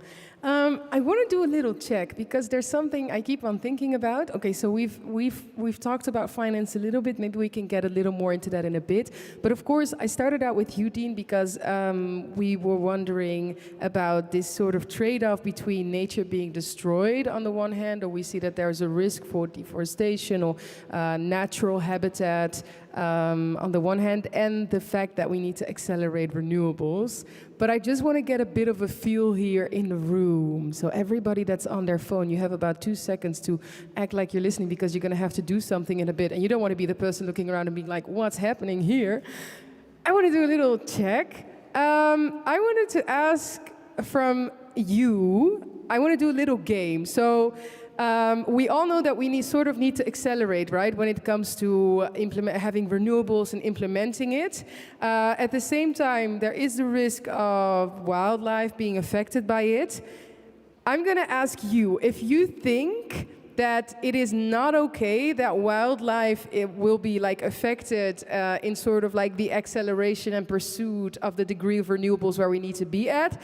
You can stand up, and if you think that if you think no, it's okay if it's a little bit affected because we have a climate emergency and we need to accelerate sort of the race to renewables, remain seated. So know that you're always saying something. Stand up if you think that we can't trade off wildlife habitats being affected for renewables, and remain seated if you think, well, there's a bigger crisis and we need to accelerate. Okay, is your heart breaking, Dean? Because this is, I think the majority of people remain seated. Okay, can we get a microphone maybe? Everybody freeze, by the way, because now I got you. You can't go anywhere. Maybe the lady there with the red shirt and the black blazer, you were quite fast to stand up. Would you like to share why? Yeah, I think it's on. Well, on one side, the biodiversity and the wildlife has been affected for the past decades. Yeah. And we can't, we've already lost 70% of the wildlife, so we can't risk losing anymore. We need an equilibrium in the wildlife and then the biosphere and risking to lose more, risking more tipping points to be reached cannot be the solution. Okay, so yeah, so you're like, and Dean is applauding for that. There is somebody here that remains seated. Maybe we can get you, Mike. Thank you so much for sharing, by the way. By the way, still remain, remain frozen, people. I remember your faces. I know exactly who was standing up. You were seated, sir. Yeah, I was seated, but I think it's politer to stand up. And I'm also from this committee of engineers. And, oh, great. You're a colleague of Irene. And we just had also a meeting. And there is a third solution missing here, because you put as an alternative that says always more renewables, or do we need the fossil? I think the most important instrument is missing, namely, while you do 50% renewables, you do 50% fossil, but with carbon capture. And while you combine it with carbon capture, it becomes climate neutral without doing all the other destruction, and you get a stable system. Yeah. Now, I know there is an organized opposition to even talk about carbon capture, because there's a lot of people that want all electricity at any price, and they do not want an alternative. They want monopol on only electricity, and that doesn't work. You combine 50% with 50%, you use both shoulders for the next 30, 40 years, and this alternative was missing, so it was so difficult for me to sit or to stand up, because what you wanted a third, you thought it was a false dilemma. There was no choice. Yeah, no, thank you for sharing that. So you would say false dilemma. I also see that, Dean, you leaped a little bit to the edge of your seat, so I'm feeling that there's something brewing there. Would you like to respond to this point that this gentleman made? You may all sit down again. Thank you so much for participating. No, of course. Thanks very much. And this is a whole debate in its own right. We have another session on carbon capture and storage. But just to say, for those people who remain seated, I have every sympathy. I've had 30 plus years before I came to WWF understanding that renewable energy is the answer. And I didn't see the bigger picture. But in fact, renewable energy is the answer. Our policy is 100% renewable energy. Right. But there are good ways to do renewable energy, and there are not so good ways to do renewables. And it's really just a question of understanding that it doesn't cost any more to avoid the conservation areas. And for me, it's this bigger picture appreciation. Yeah. But on the carbon capture and storage issue, we think that there's no place for that in the longer term. However, we do recognize there are some highly intense energy industries at the moment. We're thinking about steel or ceramics, some of the chemicals industries. There are no renewable energy solutions at the moment. Yeah. Now, CCS may be something that we have to use in this transition period, but we would like to see more investment going into renewable energy innovation rather than into CCS, which we think is going to be a temporary short-term solution.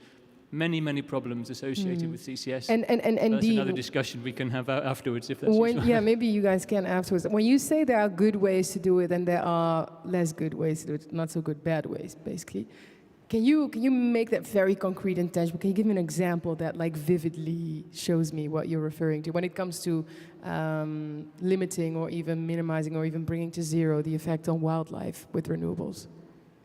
No, sure. And please let me be clear on this. When we say renewable energies, there are good ways, and I say not so good deliberately, because renewable energy is the future. Yeah. And we must accept that. Yeah. But in order to do it in the right way, we just need to be aware of the impact on the natural environment. Yeah. There are very clear conservation areas which are demarked across the world. Yeah. We're seeing more and more examples of renewable energy companies passing the borders of those areas, right, yeah. and being involved with those. So it's just about being mindful, or what should I be thinking about when you say good ways to do it? Well, that's right. It's also working with governments. Yeah? So we want to have policies, legislation in places which protect those sort of areas. Yeah. Siting and planning for renewable energy is critical. Yeah. We need to do that together. Yeah. It's in all of our interests to take it forward. And there is a lot of space on this planet. We have other assessments done on that, where we can have sufficient renewable energy to meet all energy needs without going into the conservation areas and having Right. detraction on nature and biodiversity. Yeah, definitely. Thanks. That's also a very good point. Irene, if I can go to you, maybe just briefly, 1 year from now, where should we be when it comes to making nature-based solution more the standard in the way in which we approach things? I think that we need to work together, public and private sector, and we need to engage the local people when we are going to develop initiatives. Local people is very important. And the other thing is that we need to improve the monitoring and also to be able to account the benefits of nature-based solutions so we can make it more financing available. Yeah. So I think that we need to work a lot to get more and more nature-based solutions all over the world. But I think those are the main ones you would say. Okay, thank you also so much. I think those are they also touch upon the essence, I think, of what needs to happen. Jared, I already mentioned it, COP is around the corner. What needs to happen at COP when we're talking about nature-based solutions and young people being involved in processes? Yeah, thank you. So, I think almost 28, 29 days left towards COP. All delegations are getting prepared and making sure their agendas are on the table.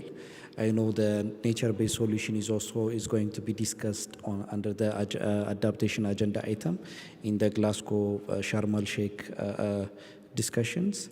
So we need to make sure the nature-based solution be one of the major agenda on the table, and also countries needs to adapt it to their local context as well. Yeah. So most of the time it's kind of also considered as one of the locally led adaptation solutions. Yeah, and so maybe we can merge, Maybe if I can just add, because you say the agendas are being drafted right now, so and correct me if I'm wrong, so what you're also saying is if we want to push for nature-based solutions to be more prominent on the agenda, that is not something that you lobby for while you're at COP and you're there and you're thinking, okay, now we're advocating for what I stand for. It's something we do now in the lead up. So start contacting your governments, people, and organizations to put it on their side events, like sessions that will be talking and putting it more prominently. Very briefly, with regards to young people, any specific thing that you would like to see happen?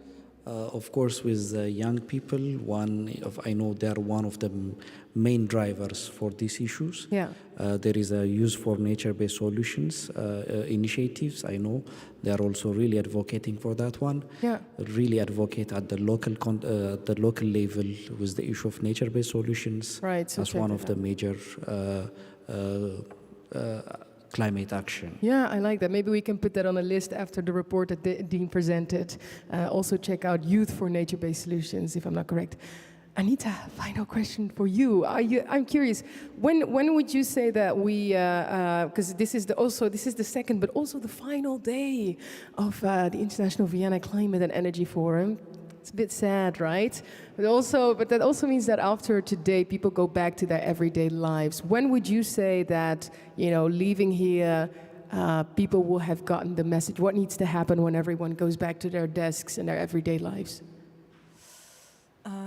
Tell stories.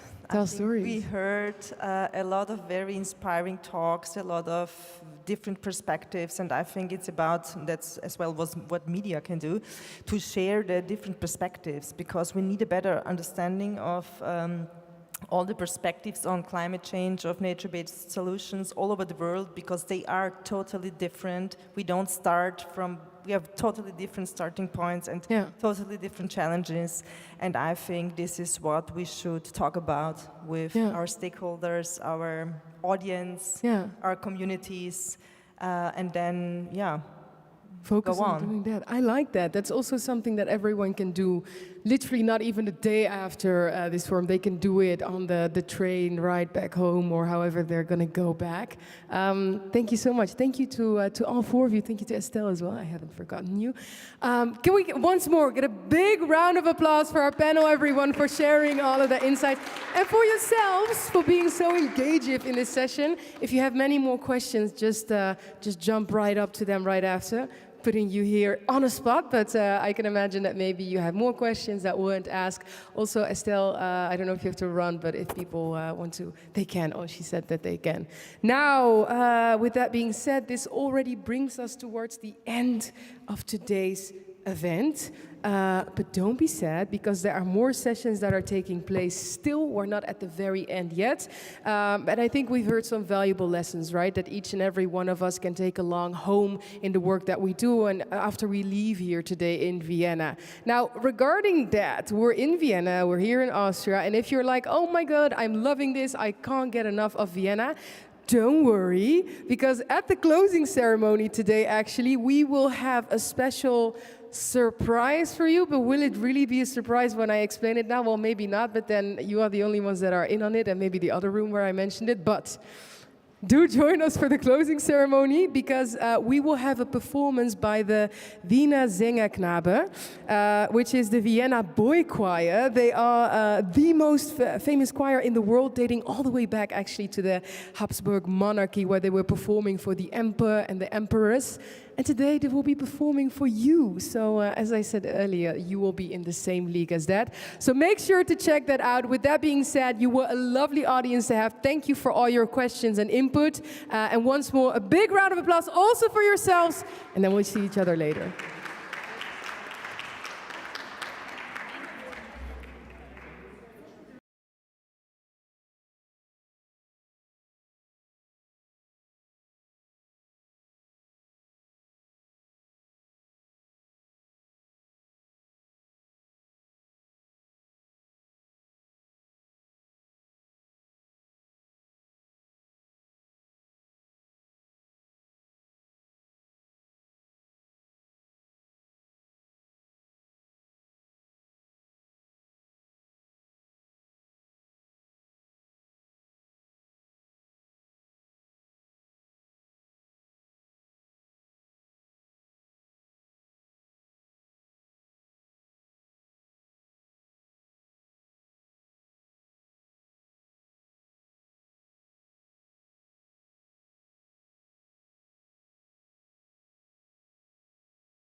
Okay.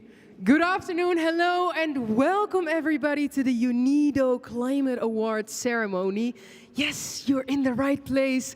This is the excitement, of course, of these 2 days. So you came to just about the right place with suspense, awards, speeches, and more. So a lot of things that will happen in these upcoming 50 minutes.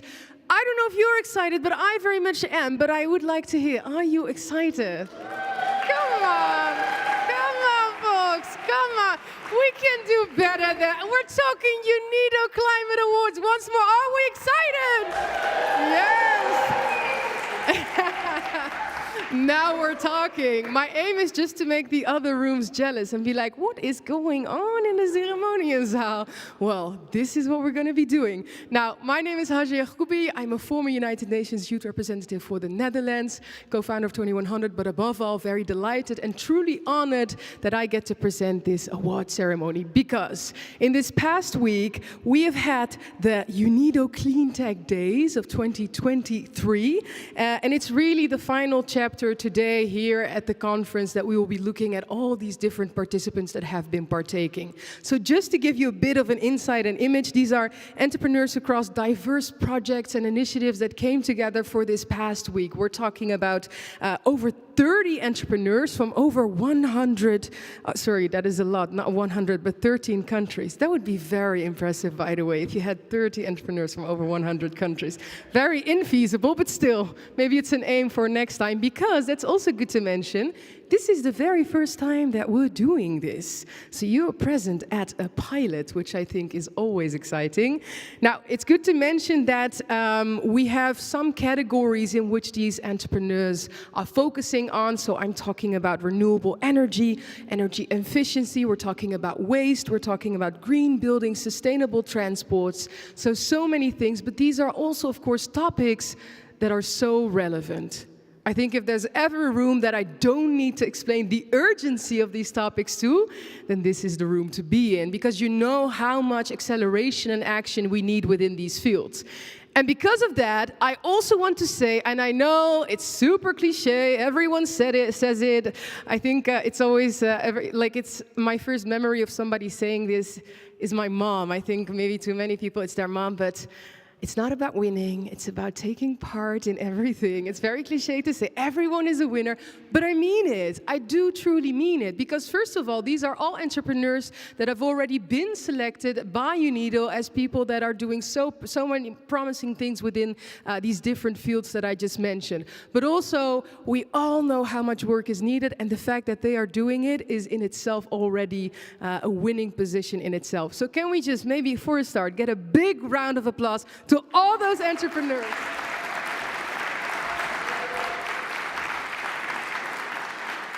Now, I see excited faces in the room, but I also see faces of people that might be participants that are saying, you're blabbing too much. I want to know if I won or not. Please keep it going. So to those, I will say, okay, we go on to the next part. Because there is a special guest in our midst that will deliver some opening remarks that will welcome you here and that will underline the importance of this UNIDO Climate Award. So it is truly my honor to welcome to the stage the Managing Director of UNIDO, Mr. Tiong Tu. Please give him a big round of applause. Mr. Tu, welcome. Please, the stage is all yours. Thank you, Ms. Moderator.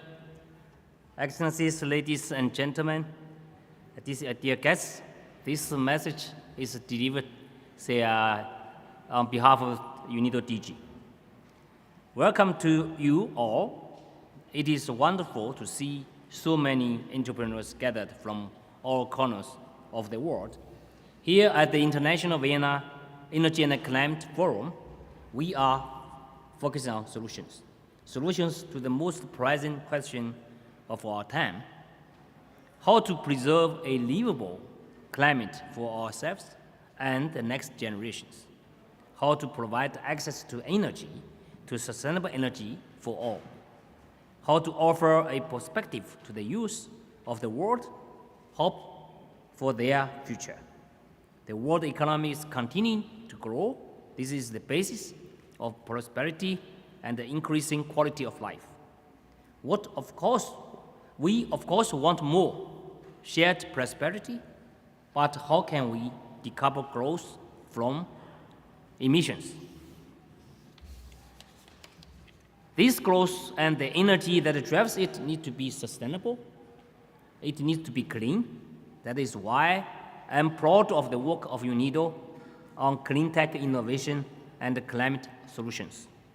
This awards ceremony is a culmination of clean tech days that took place in the framework of Vienna Energy and Climate Forum Solutions Week. Clean tech days were a successful attempt to bring together various UNIDO projects supporting clean tech entrepreneurs.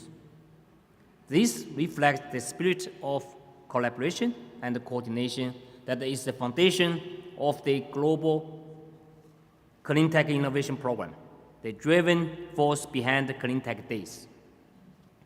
To effectively address the current complex and mutually reinforcing global challenges, we all need to work together for greater impact and multiple value creation. Through GCIP and other UNIDO projects, we promote innovation and entrepreneurship in emerging markets and developing economies. We support and grow real solutions that talented people develop to address climate and environmental challenges that affect us all. GCIP, for instance, helps small and medium enterprises who have innovative clean tech ideas to bring them to the market and to scale up their businesses. Now, with this award, we call special attention to the most cutting-edge and effective clean tech and climate solutions that the UNIDO programs have fostered. We celebrate the spirit of innovation and give the winners the chance to present their solutions to the global audience we are hosting here at the forum.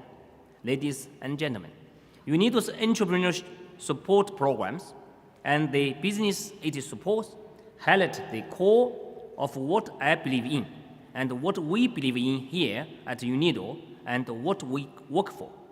Progress by innovation. The solutions to the most present challenges in the world do exist. Young entrepreneurs have so much to offer on how to solve climate change and the need for sustainable energy supplies for all. You are all proof of that. I thank you all for all of your efforts. I congratulate you on all of your success. And I wish you all every success going forward in the future. Thank you so much.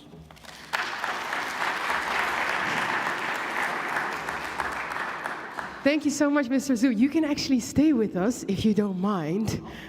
The speech was so great. We don't want to let go of you yet. Thank you so much for those opening words and for speaking that as we start. Can I invite you to take a seat here on the right? Because, of course, I said I won't keep the participants too long in suspense and I'll stop my blabbing. We're going over to handing out the very first award of the night. Now, this very first award is not just any award, because I mentioned we had the Clean Tech Days this past week. In this year, a lot has happened. But when I'm talking about this award, I'm talking beyond years, because this is the UNIDO's Global Clean Tech Innovation Program Legacy and Impact Award. So what you should imagine, this is, if this were the Oscars, this is like the Clint Eastwood prize that we're giving out. Somebody that's been like doing such incredible work for over multiple years. So there is somebody here in the room, and we want to celebrate the work that they have done that really extends years. They started out as one of the participants of UNIDO's Global Clean Tech Innovation Program many, many, many years ago. And now they've really grown out to be a star. I'm talking about being a real brand ambassador. They are a role model to others. They've been attracting funding. They've skilled up. All the shenanigans have been done by this certain enterprise. And the question, of course, is, Who is it? Tell me, am I it? Is it my neighbor? Where are they sitting? Well, I am about to tell you, but I would like for you to just help me build that suspense up a little bit. So in a little bit, when I announce the winner, I need you to do some drum rolls for me. Can you do that? Can we just do a trial? Drum rolls? Yes, now we're talking, okay. So I will read it out, you do the drum rolls after I'm done, and then we celebrate. Okay, you ready? Okay. The winner of the UNIDO Legacy and Impact Award is Free the Seed Malaysia, Ramanes Parasuramah. Please come to the stage. Woo!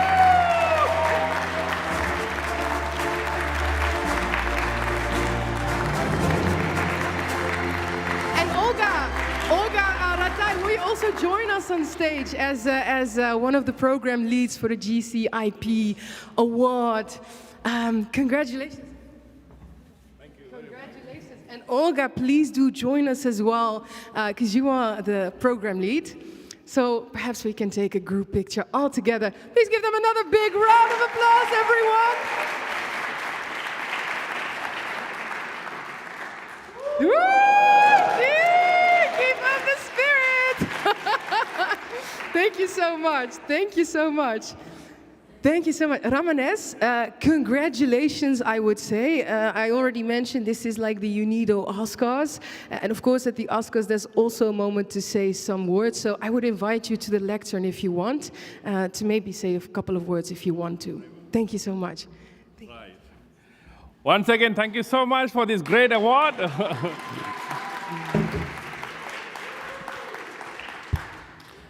My name is Ramanes from Malaysia Free the Seed. I'm founder, inventor, and CEO of this company. Joined GCIP UNIDO 2014. So thank you very much to UNIDO, to GCIP, to Cleantech Open, to Jeff, and all the stakeholders who have helped to run this program in Malaysia in 2014. I am the national winner of 2014 GCIP Award for the country, Malaysia. Participated in 2015 Global Alumnus recognition in America in 2015. I started as a startup company with a TRL 1 or 2. At that point of time, small scale idea on sustainable packaging to replace single-use plastics by using agriculture waste material, by helping the paddy farmers in Malaysia, getting them extra income, mitigating open burning, CO2 mitigations, and a lot of SDG, ESG, and circular economy. All the way from 2014 to where I am now, with the help of UNIDO's program, GCIP, which I have gone through a great mentoring and coaching from the experts during the program. I've benefited a lot, utilized all the tools, methodologies, processes in my business, in my building block of my business, identifying and connecting the dots. And today, from one company to 8 factories, from 10 workers to nearly 100 workers, balance sheet has grown up by 9 times, P&L is growing, significant business, and so on and so on. So my message to every entrepreneur in the world, be part of the UNIDO GCIP, because GCIP is the best. Amazing. Right. Thank you so much, Ramanes. I know now why they said to me, he's such a good brand ambassador. This is insane. Thank you so much. Please enjoy, and once more, a big round of applause, everyone, for Ramanes. Thank you so much. Please, if you will, you can follow the stairs. By the way, you guys are an amazing audience. You're making this very easy. Like, the excitement just naturally sits in your veins, I can see. Well, not to give you too much high excitement blood pressure, because of that, I'll just take a break for a little bit from the award ceremony. And that is to have a conversation with 2 special guests that I would like to invite to the stage. These are 2 special guests, 2 also entrepreneurs, 2 clean tech startups that they have from Korea that have been nominated by UNIDO's partner, DCamp.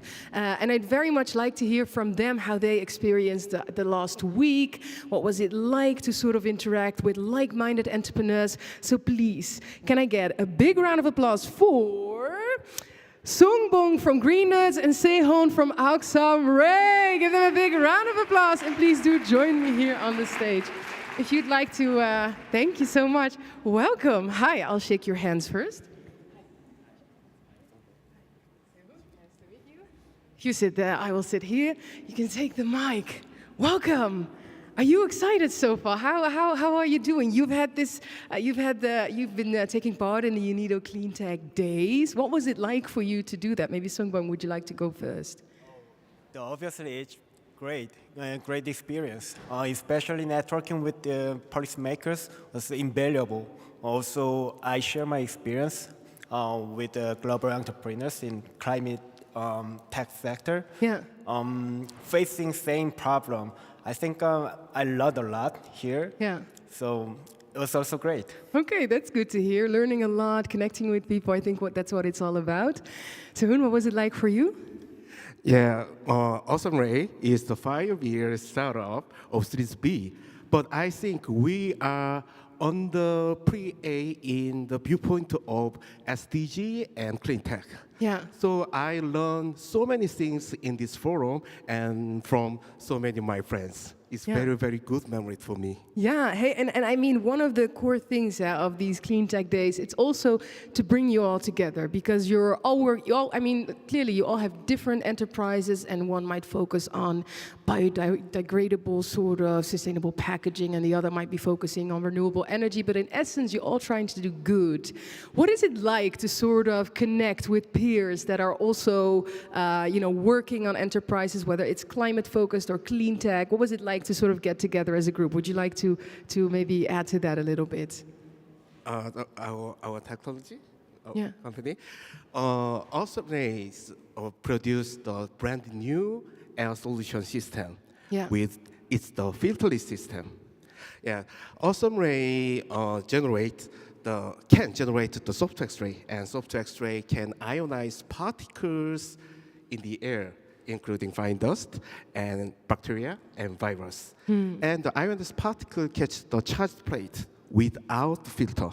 So our filter system reduces the filter waste and the operation at very, very, very low energy. So it is very, very ESG item, I think. Okay. From until our system is installed and applied to only buildings and the home. But from the next year, our system will be installed on the factory. So we try to catch directly from the factory air pollutants. Right. Okay. Wow. And how long have you been working on this? When did you start? 2018. Wow. So quite a journey. Yeah. How is it to look back from where you started and where you're now? No. It's a lot, but it's good. That's good. I can imagine it might also be like a lot to take in when you've been talking and doing a lot with it these past days. Sungbang, maybe going to you. Can you maybe tell us a little bit more about what you're focused on in your enterprise? Yeah, we actually focus on the carbon capture technology. Okay. The Green Earth, my company, is a carbon capture technology with the electrochemistry. Also, we aim for innovating the carbon capture with the electrochemistry. I think I really believe that electrifying carbon capture is key to success by minimizing the capture cost. So I think it's very necessary technology. And I know there are many clean tech the companies all over the world, and we are just one of them. Yeah. And I know all the clean tech company put the best effort to achieve the carbon neutral and carbon negative, meaning that you emit less than 0 carbon dioxide. Yeah. That's where I belong to. And I hope those climate the companies will save the world against the climate crisis. And also, of course, we will do. Thank you. So these are humble sort of goals here on stage. We'll save the world against the climate crisis. That is the spirit, isn't it? Can I please get a big round of applause for Sungwon and Sehun? Thank you so much. Thank you. Thank you so much. Thank you so much. And please keep on doing the good work. Thank you also for sharing more on your enterprises and a little bit on what this week was like. So exciting. It's good to learn with each other, good to connect. And we're starting with a modest but necessary, very necessary commitment at the end. Let's all put our best foot forward to tackle those crises that we're dealing with. Now we're going back to the What's So Show juice. Are you ready? Because we are going to the next segment, indeed. Thank you. People can't get their hands steady. Okay, so now we continue to the next part of this award show. And this segment will be all about Climate Scale Up Awards. Now, this is an award for the most inspiring solution that has been identified in these last periods. And it is specifically sort of trenched into 3 categories, which is 3 regions. So for the Climate Scale Up Awards, there is a prize for the most inspiring solution from Asia, a prize for the most inspiring solution from Eastern Europe and Central Asia, and I'll take another step to the left, a prize for the most inspiring solution for Sub-Saharan Africa. So that is exciting. We're dealing with 3 prizes now. I hope you're all ready. Now, partly to keep you in suspense, but also partly to do this prize, give it a little bit more explanation and do it more justice. I'm very happy that there's somebody here that I can welcome to the stage to explain a little bit more about what this prize entails. So please give him a big round of applause. Marco van Waveren Hogervorst, who is the lead of the Private Financing Advisory Network of UNIDO. Marco, can I give you one of these, or do you want to go to the lectern? No, that's okay. Yeah? Cool. Marco, by the way, you're also Dutch. I heard that this would be the first time that somebody would pronounce your name right. Exactly. It's a very special feeling. Yeah. So please repeat it as many times as you can. I will. So thanks a lot. Indeed, this award is for the most inspiring climate solutions. Within the PFAN-supported projects, but maybe for those of you that are not familiar with PFAN, PFAN is one of the other programs supported by UNIDO. It stands for the Private Financing Advisory Network. We support entrepreneurs to help bring their climate solutions to investment readiness, and then we help them to support, mobilize private financing. PFAN has been hosted by UNIDO in cooperation with our partners REAP in the last 7 years. And in that period, we actually have successfully brought more than 200 companies to raise finance to the tune of a total of 2 billion, bringing the total investment raised to over 3 billion. Thank you. The awards, as was already mentioned here, are really to celebrate outstanding entrepreneurs in the categories of solar, cold chain, waste to energy, supported by PFAN, obviously, who have mobilized private sector financing in the last 3 years. And this award is really there to celebrate their achievements and give them a stage to inspire others. So with that, I give it back to you to kill the suspense. Perfect. Yeah, I was going to say thank you, Marco van Waveren Hogervorst.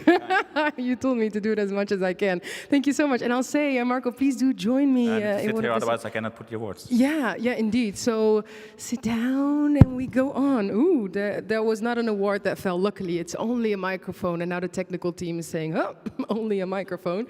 Okay, we're going to start with the first region.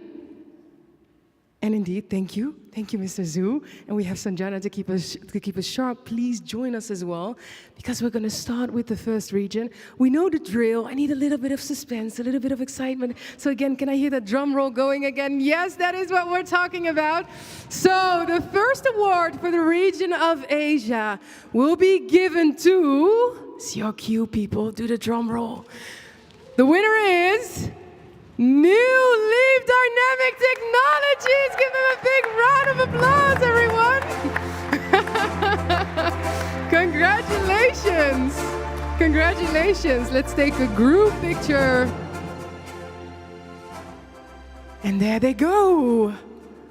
Once more, a big round of applause for New Leaf Dynamic Technologies. And then, when the cameraman is satisfied with how everyone looks, because you all look stellar, you're shining, would you like to say a few words for us, please?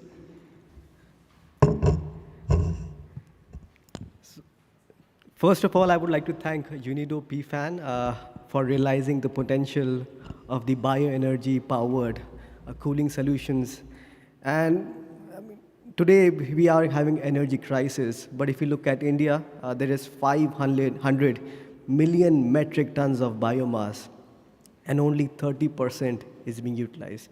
So I think there is huge potential, and the first step has been taken by the farmers in India to utilize this technology and use farm waste to store farm produce at the farm gate.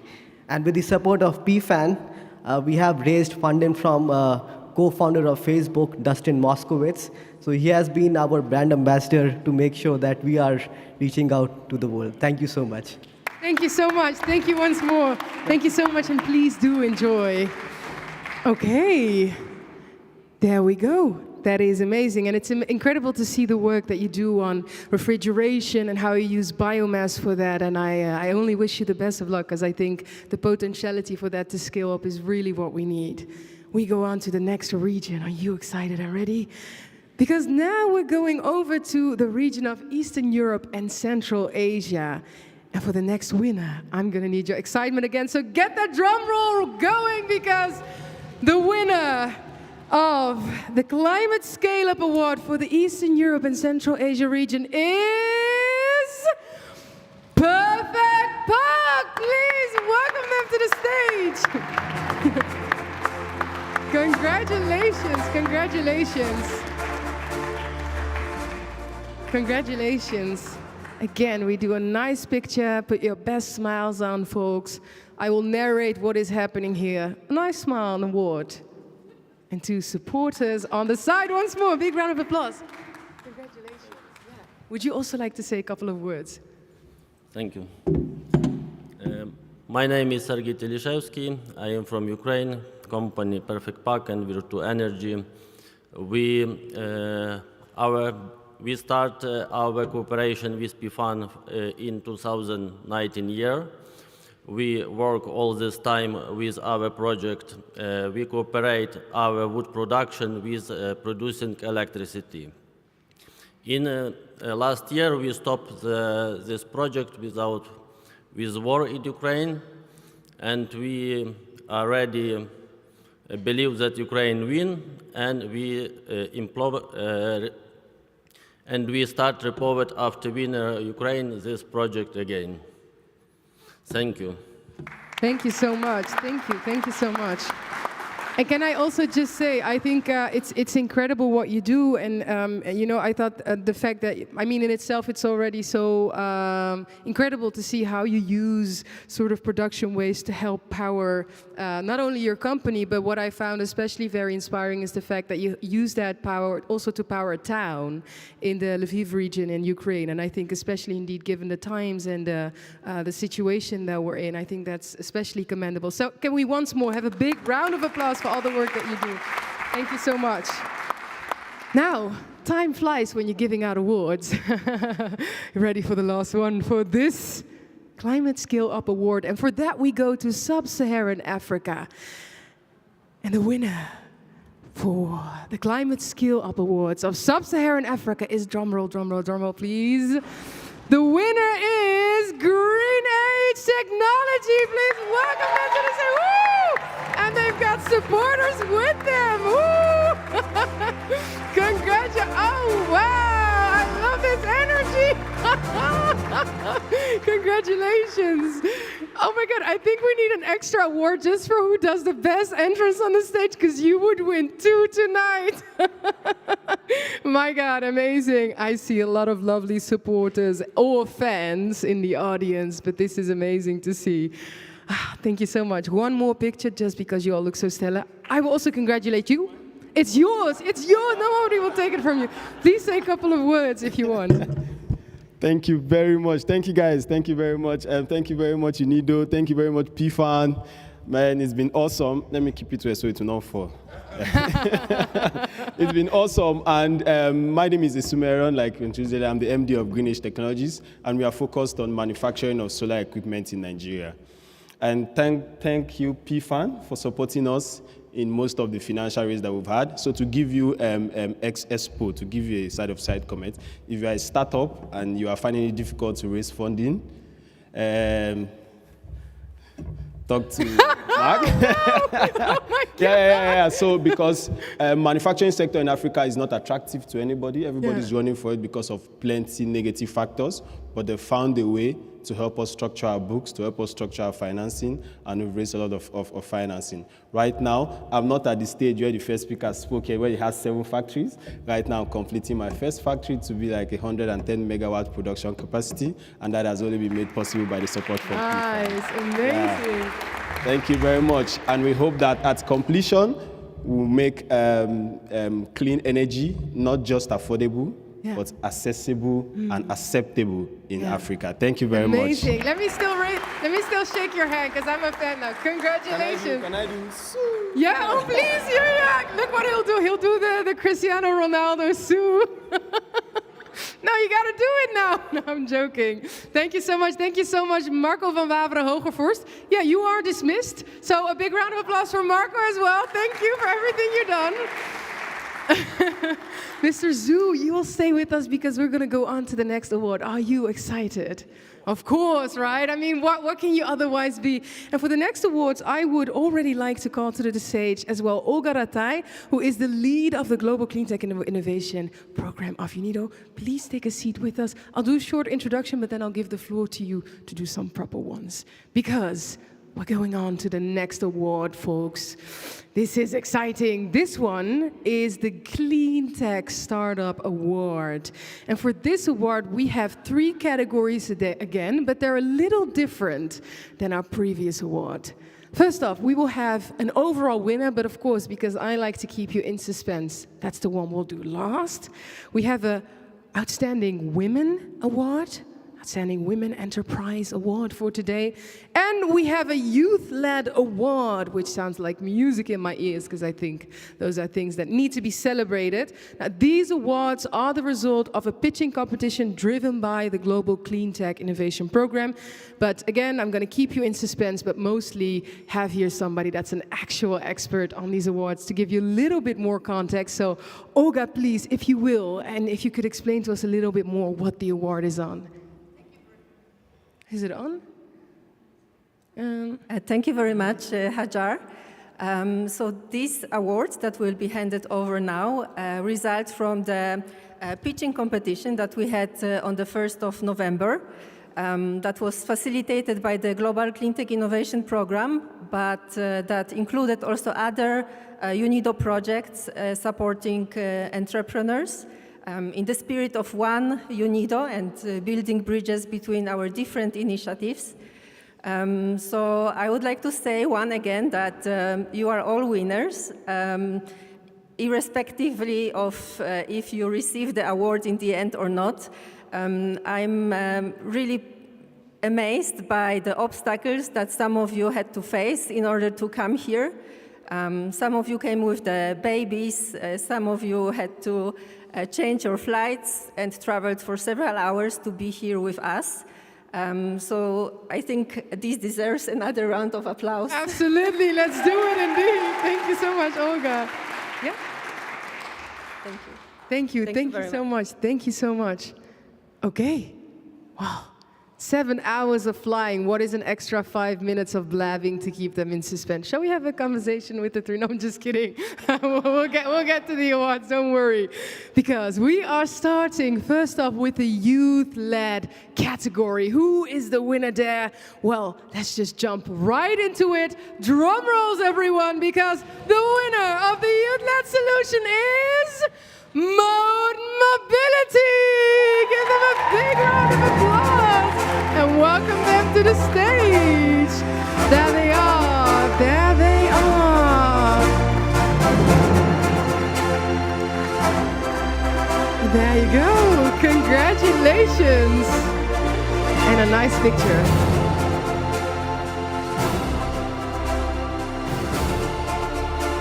Shah Tolha Sohail, the winner of the Youth-led Award. Once more, big round of applause. Shah, congratulations. I would like to ask you the same thing. If you will, please do us the honor of giving us a few words. So, you know, in an entrepreneur's life, there's only one day in 2 years. So I'm really grateful for everyone here, especially Unido, PFAN, REAP, Engine, our partners, our supervisors, our mentors. Everybody played a huge role in where we are today. In a country like Pakistan, it takes a lot to envision something of this sort. And obviously, we have to start somewhere, so we take baby steps so that we lay a foundation of something that grows into a big tree for the generations to come. So thank you, everybody who has played a role in my life and in my venture that I'm doing so far. Thank you so much. Thank you so much. Thank you so much. Once more, a big round of applause. And I think it's amazing to see what you do when it comes to sustainable mobility. So you're also working on a new line of electric batteries for scooters, for example. And that is sort of the transition that we need to make all together. So thank you so much. There's 1 year in 2 days. I like that. That's sort of my logic too when I try to host these events. Make it as long for you as possible to keep you in suspense. No, I'm joking. I'm quite fast, am I not? Because we are already getting to the second award, people, for this clean tech startup. Now, this one is the Outstanding Women-Led Enterprise Award. And again, I'm going to ask you for your most suspenseful drum roll as we announce the winner, because the Outstanding Women Award goes to EcoBarter Company, Rita Idaya. Rita Idai, get to the stage! Oh my god, this is adorable! Oh my god! Amazing! Rita Idai, the Women-Led Award. This is also, I am so phased. Is your baby asleep? Have I been asking everybody to jeer and shout while the baby's been sleeping? She's been crossing off his ears. Still, even though he's asleep, I would very much like to hear a couple of words for you, Rita, so please take the stage. Shh, everyone, I'm just joking. So, thank you, everyone. I want to say a very big thank you to Unido team, to GCIP, yes, global GCIP team, but most especially to the Nigerian GCIP team, CC Hub. To my other Nigerians here, thank you so much, guys, for helping with the baby. Thank you so much, everybody. It's been such a pleasure being here. And yes, this is to, more impact, more growth, more work. Thank you very much. Thank you so much. Big round of applause for Rita. Thank you so much. And it's so cool, all the work that you do on waste management via mobile app. I mean, getting that technology in there, but I think that is so vital in paving the way forward. I keep on saying it, but it's truly inspirational also to see the creativity in the line of work that all these people pursue and in all the initiatives and what they come up with. So that is very commendable to see.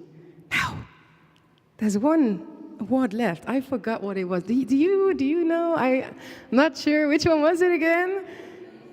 No, the youth, we did it. That was shot. We already had him on stage. People, come on. It's the overall winner, the person that won the pitching competition in itself. So this one is exciting. Now, about this entrepreneur, I do want to say the following. They do incredible work. They are inspirational. Their conviction is contagious. And their creativity is outstanding. And you can see that back in the work that they do in their enterprise. I'm not going to give it away. You don't have to listen in so closely and be like, is she going to slip up and say a word? I will not. Because what I will ask is that you give me your biggest, your best, your final drum roll for the best overall winner award, because the winner of the Clean Tech Startup Award is Zero Circle Alternatives, Neha Jain. Woo! Neha! Oh my God! Get up to the stage! Congratulations, and there she comes. Thank you so much. And a lovely smile for the best overall winner. Incredible work done by Neha Jain. Neha, you might be flustered, but still, we're all waiting to hear some word from you. I'm at a loss of words. It's okay. Thank you, everybody. Thank you, UNIDO. Thank you, FLCTD. Thank you, GSIP. And thank you, all the fellow innovators who have supported me. I have a huge stage fright, so to be able to come here and be able to deliver this was hard for me, but made it in some way. I was just told that I'm supposed to make a 1-minute pitch. Maybe, because I said to them, you have the creativity, I see it in your company. Could you maybe share a little bit about what it is that you do? Sure. So hi, I'm Neha. I'm the founder and CEO of Zero Circle. At Zero Circle, we're reinventing plastics from seaweed, and the material biodegrades in any environment, land, water, or sea, and even in your belly. The raw material is our secret power because it does not require land, it does not require water, it does not require fertilizer, and it grows at a fantastic speed. We are currently ready for mass production. Our materials are completely compliant. We create jobs for the coastal community. We prevent marine litter, and we reduce emissions for the world. Thank you. Thank you so much. Everyone, give it up for Neha. Thank you so much. Thank you so much. Thank you. And congratulations. Now, I would like to thank, first off, you, Rita, and Mr. Zhu. Can I keep you for 1 minute longer? Because we're doing a final picture, and you have been shining today, so I think it will really add some pizzazz to the overall one. Is that okay? Okay, great. Because first off, let me thank everyone. I want to first off thank everyone that's participated in the Clean Tech Days, all the participants, the mentors, the judges, and all the supporting teams. Each one of you in here that is supporting this, the people from UNIDO, the hardworking organizing team behind this, I got to see a little bit of their work, and it's incredible. And I would like to ask for one big round of applause as all the winners come onto the stage for one final group picture. Where are you? Everyone that got an award just now, can you come to the stage? Because then we can wait. Once more, a big round of applause for everyone.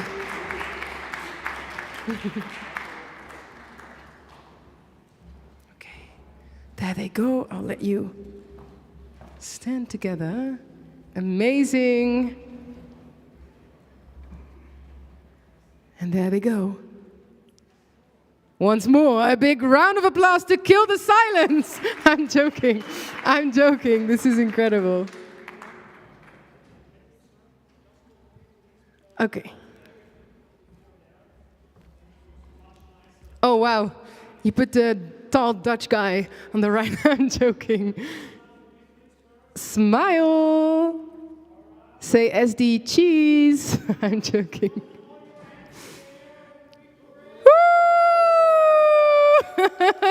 Big round of applause. Now you can stay here because when we said this morning, when we started, not this morning, but when we started at the event, that everybody is a winner, then we truly do mean that. Everybody that's participated and has been a participant in, the entire process of these enterprises. We want to invite all the participants to the stage to make one final picture with everybody that's participated in the Clean Tech Days. The entrepreneurs, yeah, sorry, that is it. Not everyone in this, not the participants of this session, although we very much appreciate you, but all the entrepreneurs, give them a big round of applause, everyone.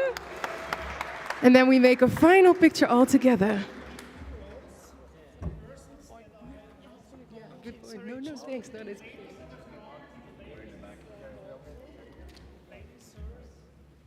Okay, create the setup. And do not leave yet. I have a special announcement to make. It's secret.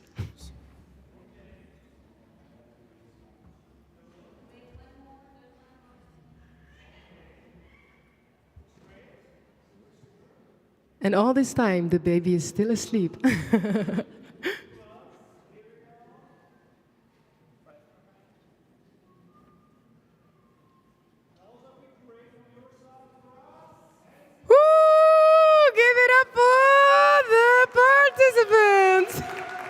Okay, thank you all so much. Thank you to each and every one of you.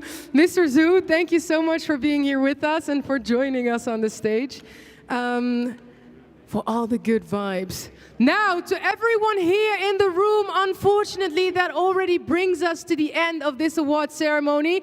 But I have an exciting announcement to make for you. If you're like, I like that festive mode, I like some music in the back, some enthusiasm, then make sure to go to the closing ceremony in a little bit, because there we will have a special performance by, and I need to say this right because it's in German, by the Wiener Sängerknaben. Now, this is the Vienna boy choir, and they are the most famous choir in the world, dating all the way back to the Habsburg monarchy, where they were performing for the emperor and empress. And when you're talking about emperors and empress, I think of you guys because you brought regal enthusiasm to this session today. I want to thank you so much. Make sure to check it out during the closing ceremony. And then once more, I think the biggest round of applause is for yourself and for all your excitement.